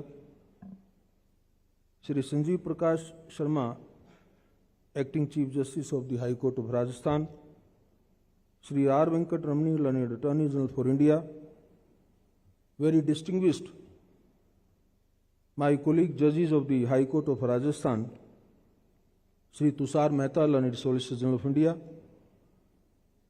Justice Dwarka Prasad Gupta, Honorable former Chief Justice of High Court of Rajasthan, very distinguished eminent personality present with us, Justice Abha Nayar Patel, Honorable Judge Supreme Court of Zambia, Shri Rajendra Prasad, Advocate General Rajasthan, Shri Vikas Singh, Senior Advocate, President of the Supreme Court Bar Association, Shri Anureshwar Gupta, Senior Advocate and Vice President of Nivaran, Shri V. Srinivasan, Chief Secretary Rajasthan, Shri Rajiv Kumar Sharma, Director General of Police, Mr. Stephen Thiru, President of the Commonwealth Lawyers Association, very distinguished judges of the Commonwealth nations who are here to grace this conference, Mr. Devarth, President, Mr. Nikhil Jain, Vice President, SCORA, Registrar General and officers of the High Court of Rajasthan, Member Secretary and other office bearers of the Rajasthan State Legal Service Authority, President, Rajasthan High Court Bar Association, very distinguished senior advocates from the Supreme Court and from the High Court of Rajasthan, members of the bar, delegates, distinguished mediators, friends from media, and very distinguished ladies and gentlemen, very good evening to all of you. It is both a privilege and a pleasure to join you all this evening at the Commonwealth Peace Mediation Conference 2026. At the outset, I congratulate the Rajasthan High Court, Rajasthan State Legal Service Authority, the Commonwealth Lawyers Association, the Supreme Court Bar Association, and especially Nivaran for bringing together such a distinguished gathering of judges, jurists, mediators, diplomats, and scholars from across the Commonwealth. In the morning, when I was preparing some points for today's speech, I came across that the Jaipur city was designed on principles of harmony and proportion. The idea was so that no part of the city ever overwhelms another. Then I thought that nothing can be a better venue for a conference on mediation than the Jaipur, because that is what precisely mediation asks us. It says, no single voice, however powerful, be allowed to overwhelm another. Friends, we meet here under a theme that sounds almost like a paradox: peace, mediation, and the rule of law. For centuries, we were trained to think of these two ideas as belonging to different worlds. The rule of law, we are taught, lives in the courtroom, in precedent, in the solemn authority of a judgment. Peace, on the other hand, was thought to live somewhere softer, in conversation, compromise, in the art of two people finding a way back to each other. This conference exists to correct that old, tired assumption. Peace is not the absence of law. Peace is one of law's finest achievements. I am reminded of those stories which we learnt in childhood. When there were no lawyers near and around the villages, and a dispute would arise, and as the Honorable Chief Minister very aptly pointed out, that the village panchayat would sit and resolve the disputes. The elders of the village will sit together, talked until the matter was resolved. Nobody called it as an alternative dispute resolution. In those days, we called it as panchayat. It was mediation before the word became fashionable. And it worked because everyone present there one thing in common, and that was very important. What was that in common? They had to live in that very village long after the dispute was over. That, to my mind, is the truest test of any peace. Not whether the paperwork is signed, but whether the neighbors can still share a cup of tea the next morning. And that is the fundamental of mediation. This conference has chosen not to speak of mediation as a single, uniform idea. Over the coming 3 days, you will move across 8 distinct terrains where mediation does its noiseless work. You will speak on family mediation, where the objective is not merely to divide property, but to preserve a child's right to two parents who still speak to each other. You will speak on workplace mediation, because an organization, much like a family, cannot function on judgments alone. It needs trust repaired, not that only the disputes are disposed of. You will also discuss commercial and infrastructure mediation, where a stalled highway or a delayed power plant is not just a legal file, but livelihoods for thousands waiting on the other side of a signature. You will also speak on criminal justice mediation, treading very carefully between accountability and restoration. Then you are going to discuss community mediation, environmental and climate mediation, where the disputes between the parties include rivers and forests that cannot speak for themselves. And finally, of global peace building, where you look across borders and where the stakes are far from the household to something more, as we were talking in the era of geopolitical crisis. What strikes me is that despite this enormous range, from a squabble over a shared wall to a ceasefire between the two nations, the underlying grammar remains the same. And that grammar is, somebody has to listen more than they speak. Somebody has to translate anger into interest, and interest into an option that both sides can love together, live with. That is not a soft skill. I firmly believe it is one of the hardest skills that the legal profession asks of anyone to learn through vigorous training and self-acquired experience. I have said on more than one occasion, and I repeat it here, that mediation must no longer be treated as a lesser cousin of litigation, waiting outside the courtroom for its turn. It has earned, through the persistence of practices and like the support of the practitioners and mediators, many of who are present in this hall, and also now with the statutory backup of Mediation Act of 2023, a seat at the same table as the court, mediation has acquired. The two are not competitors. They are complementary to each other. The court gives us certainty, precedent, and the final word when all else fails. Mediation gives us the space to write our own ending. Before the last word even need to be spoken, one does not diminish the other. They sustain each other the way a river needs both the banks. I also believe that there will be a discussion on technology, because you are going to make a promise of making the online dispute resolution a very robust mechanism which will reach disputants in the remotest corners of the Commonwealth. I welcome that pragmatic idea, but with one caution that you can effectively address through your software mechanism. And that caution is, online mediation may not be left entirely to AI-based software. They may carry a human voice, but won't be able to display human empathy and apology. I recommend that online mediation should be conducted predominantly by trained mediators only.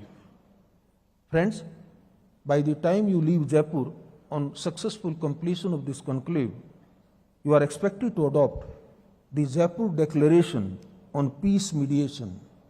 I hope that document travels further and far more faster than the declaration. Let it be less of a ceremonial parchment and more of a working promise. One, that a young lawyer in Lagos, a mediator in Colombo, or a judge in Toronto can actually reach for on such a difficult occasion when two parties are seemingly exhausted and desperately looking for a graceful way home. I will also respond to the caveat which Mr. Tushar Mehta, learned solicitor, has put on the book of Sri Aruneshwar Gupta, very deceptively captioned as "Death of my mistress, the law, birth of my love, justice." As I try to go through some of the pages and some of the chapters, let me give a deep compliment to Sri Gupta that, contrary to the deceptive heading, the book is the story of someone who loved the law so deeply that over the years he came to discover something even greater, the true meaning of justice itself.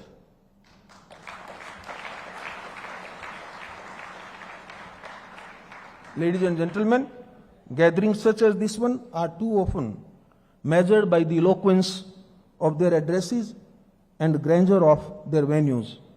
I would suggest a different measure. The true worth of this conference shall lie in the conversation it begins rather than concludes. in the friendship forged across jurisdictions that once seemed distant from one another, and in the Jaipur Declaration that we shall together adopt at the closure of these proceedings, and an earnest pledge to carry the spirit of mediation back to our respective courts, chambers, and communities. I am confident that the conversation over the next 3 days will not only enrich our understanding of mediation, but will also strengthen our collective resolve to build justice systems that are more humane, more responsive, and more conducive to lasting peace. With these words, I wish the conference every success and have the privilege of declaring the Commonwealth Peace Mediation Conference 2026 open. Thank you very much. Jai Hind, Jai Bharat.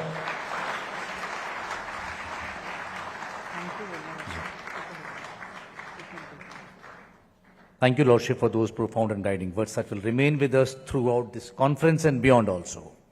We now move forward to the souvenir presentation ceremony.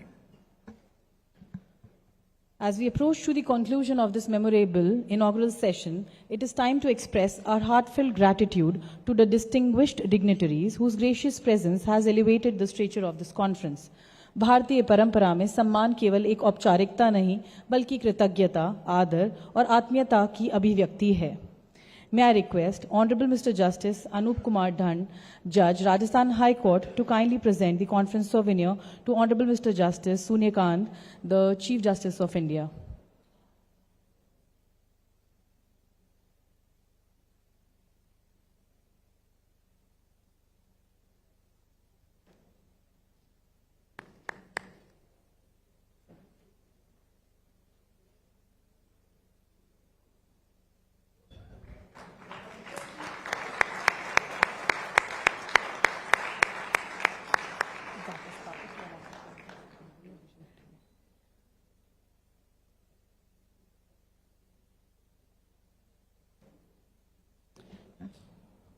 May I request Honorable Mr. Justice Vinod Kumar Bharwani, Judge, Rajasthan High Court, to kindly present the conference souvenir to Shri Bhajan Lal Sharma, Honorable the Chief Minister of Rajasthan.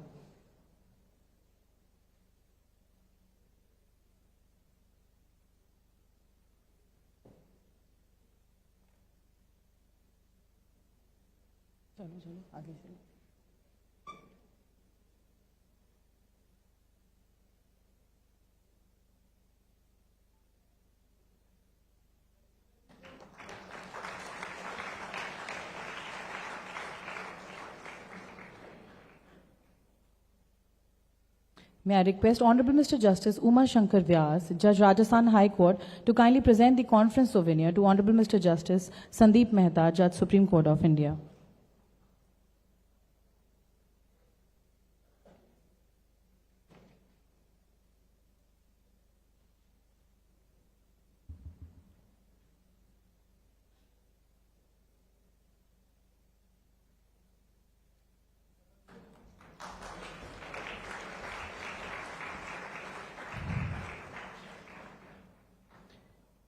May I now request Honorable Ms. Justice Rekha Burana, Judge, Rajasthan High Court, to kindly present the conference souvenir to Honorable Mr.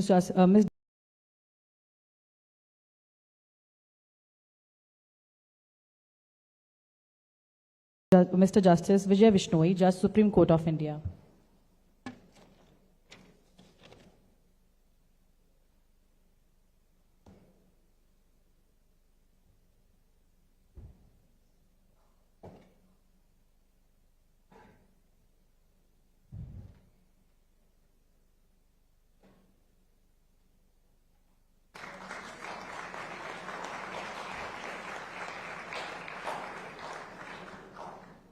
May I request Honorable Mr. Justice Sameer Jain, Judge, Rajasthan High Court, to kindly present the conference souvenir to Honorable Ms. Justice Abha Nair Patel, Judge, Supreme Court of Zambia.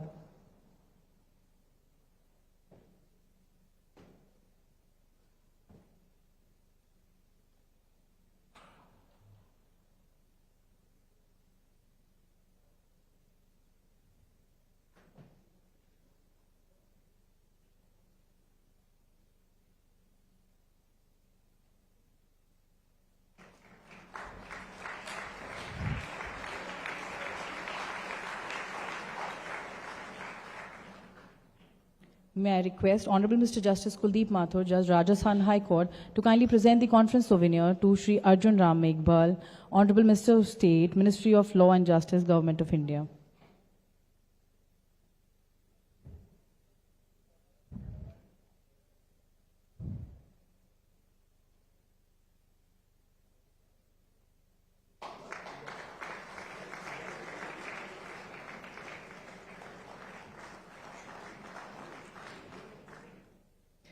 May I now request Honorable Mrs. Justice Shubha Mehta, Judge Rajasthan High Court, to kindly present the conference souvenir to Shri R. Venkataramani, Attorney General for India.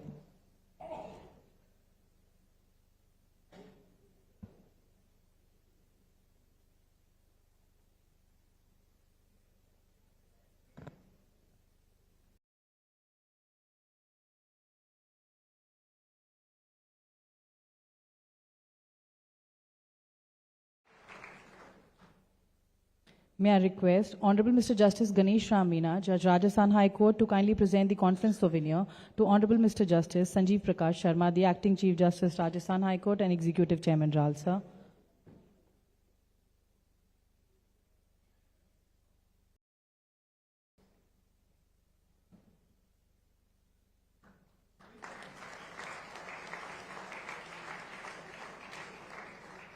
May I request Honorable Mr. Justice Anil Kumar Upman, Judge Rajasthan High Court, to kindly present the conference souvenir to Shri Tushar Mehta, Solicitor General of India.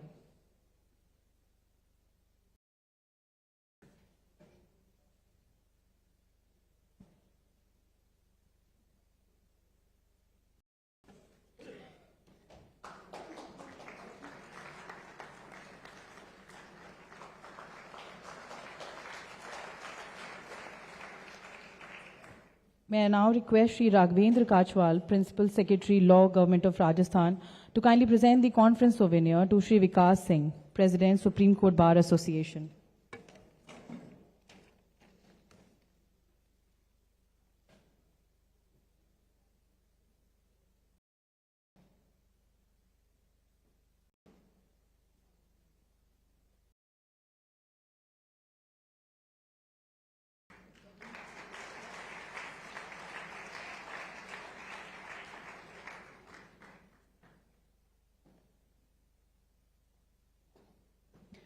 May I request Shri Ajay Singh, Registrar cum PPS, to Honorable the Acting Chief Justice, to kindly present the conference souvenir to Shri Anureshwar Gupta, Vice President, Nivaran.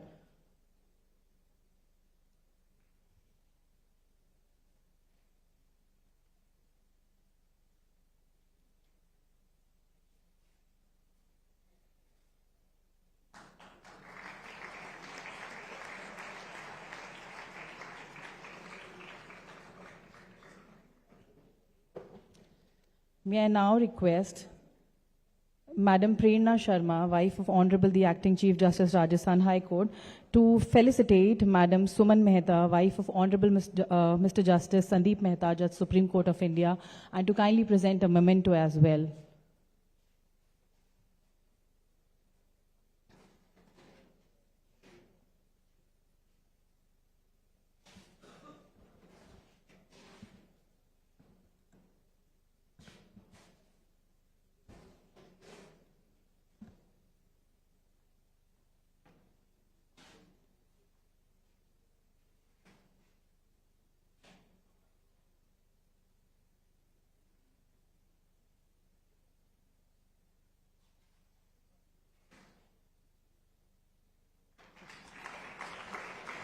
I also request Madam Prerna Sharma to kindly felicitate Madam Suman Vishnoi, wife of Honorable Mr. Justice Vijay Vishnoi Saab, Judge, Supreme Court of India.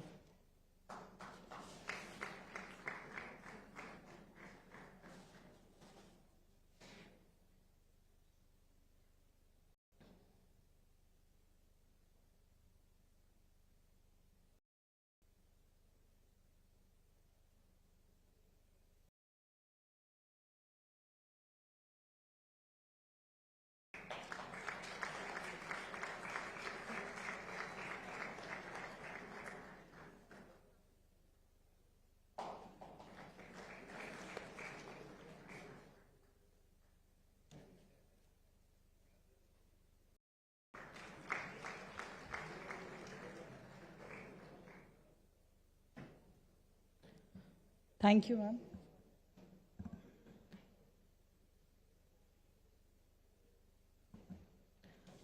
I now request Mrs. Girishma Sharma, Joint Secretary, Rajasthan State Legal Services Authority, to kindly present a memento to Madam Prerna Sharma.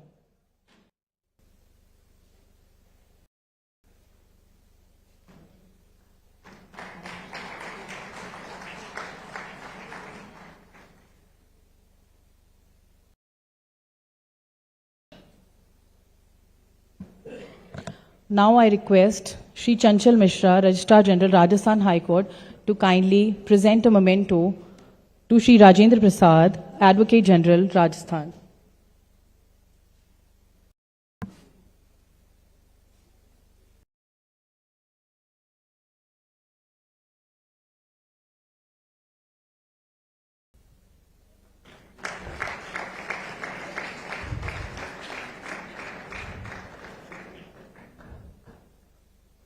Now I request Shri Hariom Atri, Member Secretary, Ralsa, to kindly present a memento to Shri V. Srinivas, Chief Secretary, Government of Rajasthan.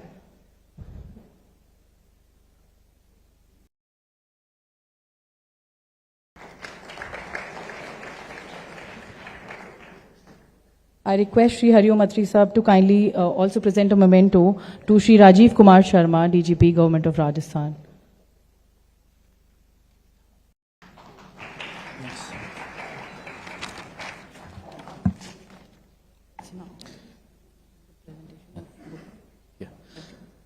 Thank you very much. Now we move on to, we actually now nearing to the end of the sessions, this session particularly, but now we come to the presentation of centenary commemorative volume in memory of Justice Dwarka Prasad Gupta, a tribute to life devoted to the cause of justice. And it's a profound pleasure to inform you all over here that Dwarka Prasad Gupta's son is Mr. Aruneshwar Gupta, and his family has also come here to, distribute these books, which is a volume of his life, personal and professional, amongst to the dais over here. So I'll call out the names of his family members to please, and I'll request you to come on the dais and give these volumes to our dignitaries. I'll first call the name Mrs. Padma Gupta, wife of Shri Aruneshwar Gupta, and daughter-in-law of Justice Gupta, to give a volume to Justice Suryakant, Honorable Justice, Chief Justice of India.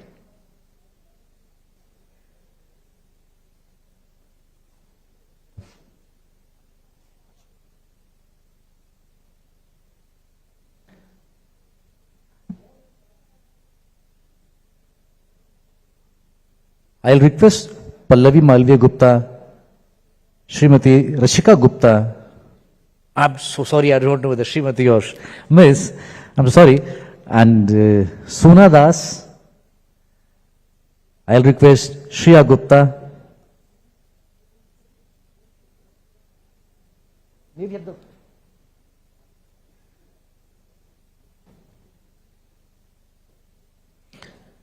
all his family members to please come near the dais so that we can distribute the books, the volume.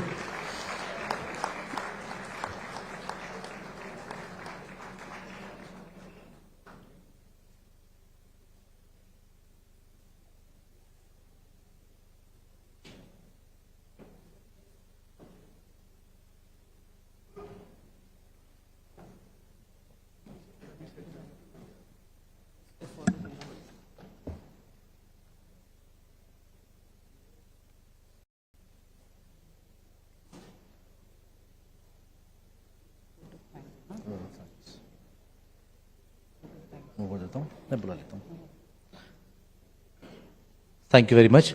May I now request Shri Aruneshwar Gupta, Vice President Nivaran, for the vote of thanks.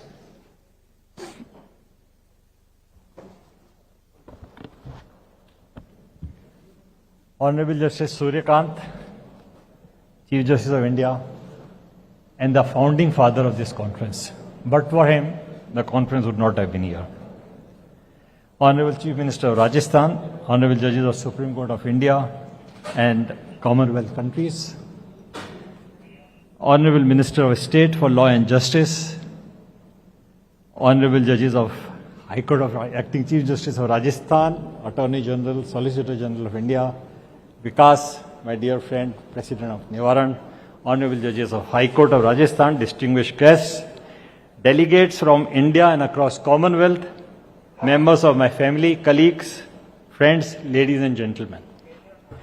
As we conclude this inaugural session, permit me to leave a personal reflection. Most people seem to discover early in their life what they are meant to do. Their purpose reveals itself while the road ahead is still long. My journey has been different. It has taken me nearly 50 years to begin understanding what perhaps is the larger design of the cosmos. When I entered the Supreme Court on August 1, 1976, I believed I had found my destination, and that is what I called my mistress. Looking back today, I realized that the Supreme Court was never my destination. It was my preparation. For 5 decades, the Supreme Court of India was my Kurukshetra, the sacred field where constitutional values, human conflicts, rights and duties were tested every day. Within those courtrooms, I learned that the majesty of law lies not merely in the deciding disputes, but in preserving the rule of law, protecting human dignity, and strengthening the institution that sustains democracy. Yet every Kurukshetra ultimately seeks a higher purpose. The destination of law is justice. The destination of justice is peace. And the highest expression of peace in a society that is increasingly free from conflict. That understanding gradually brought me to mediation and ultimately to the peace mediation. And that is the topic of the conference that we are having now. In courts, if courts are the guardians of justice, peace mediation is the guardian of human relationships. Courts resolve disputes according to law. Peace mediation restores trust through dialogue, understanding and reconciliation. Perhaps this conference represents the new chapter, not merely in my own journey, but I hope in the evolution of our judicial system itself. If Supreme Court has been my Kurukshetra, then the global movement of peace mediation shall remain my Dharamkshetra, for where years the cosmos still grants me. I express my deepest gratitude to Honorable Chief Justice of India for gracing this occasion and for his inspiring leadership, to the Honorable Chief Minister of Rajasthan for the state unwavering support to the conference and otherwise, to the Honorable Judges of Supreme Court of India and the Constitutional Courts of Commonwealth, to the Home Minister of State of Law and Justice, the learned Attorney General, my dear friend, the learned Solicitor General of India, the Acting Chief Justice of Rajasthan, Honorable Judges of High Court, and my colleagues at the bar. May this conference not conclude as a memorable event, but begin as a lasting movement. May we leave Jaipur with the conviction that every conflict prevented is a greater than dispute resolved. Before I conclude, there is a debt of gratitude that I can never fully repay. A professional journey of 50 years is never traveled alone. Behind every lawyer who spends long days and countless nights preparing cases, appearing in court, traveling and serving clients, stands a family, and that silently bears the unseen burden. My wife has carried that burden almost single-handedly. While I devoted myself to the profession, she devoted herself to our family. The responsibility that I could not discharge at home quietly became hers. She fulfilled them with extraordinary grace, unwavering dignity, and remarkable strength. Never seeking recognition, never expressing resentment, and never allowing those sacrifices to diminish the warmth and stability of our home. If I have been able to stand before the bar for 50 years, it is because she stood firmly behind our family for 45 years. Whatever recognition comes to me today belongs as much to her as it to me.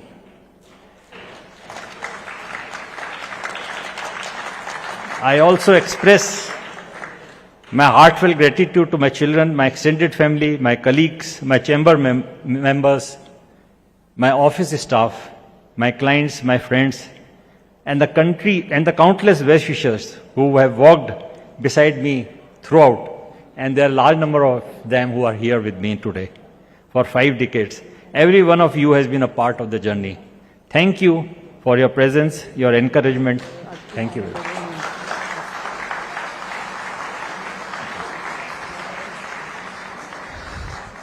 Thank you very much, Aruneshwar Gupta ji. Now may I request everyone to please rise for the national anthem.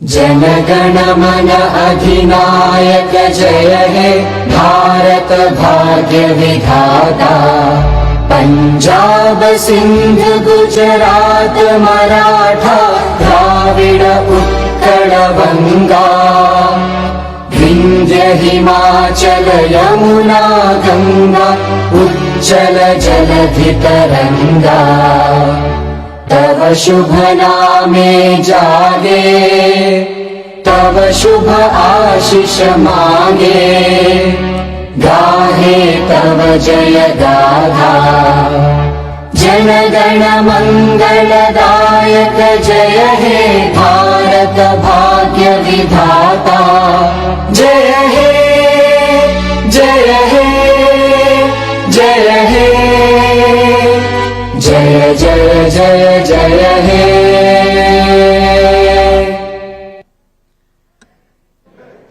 Thank you very much.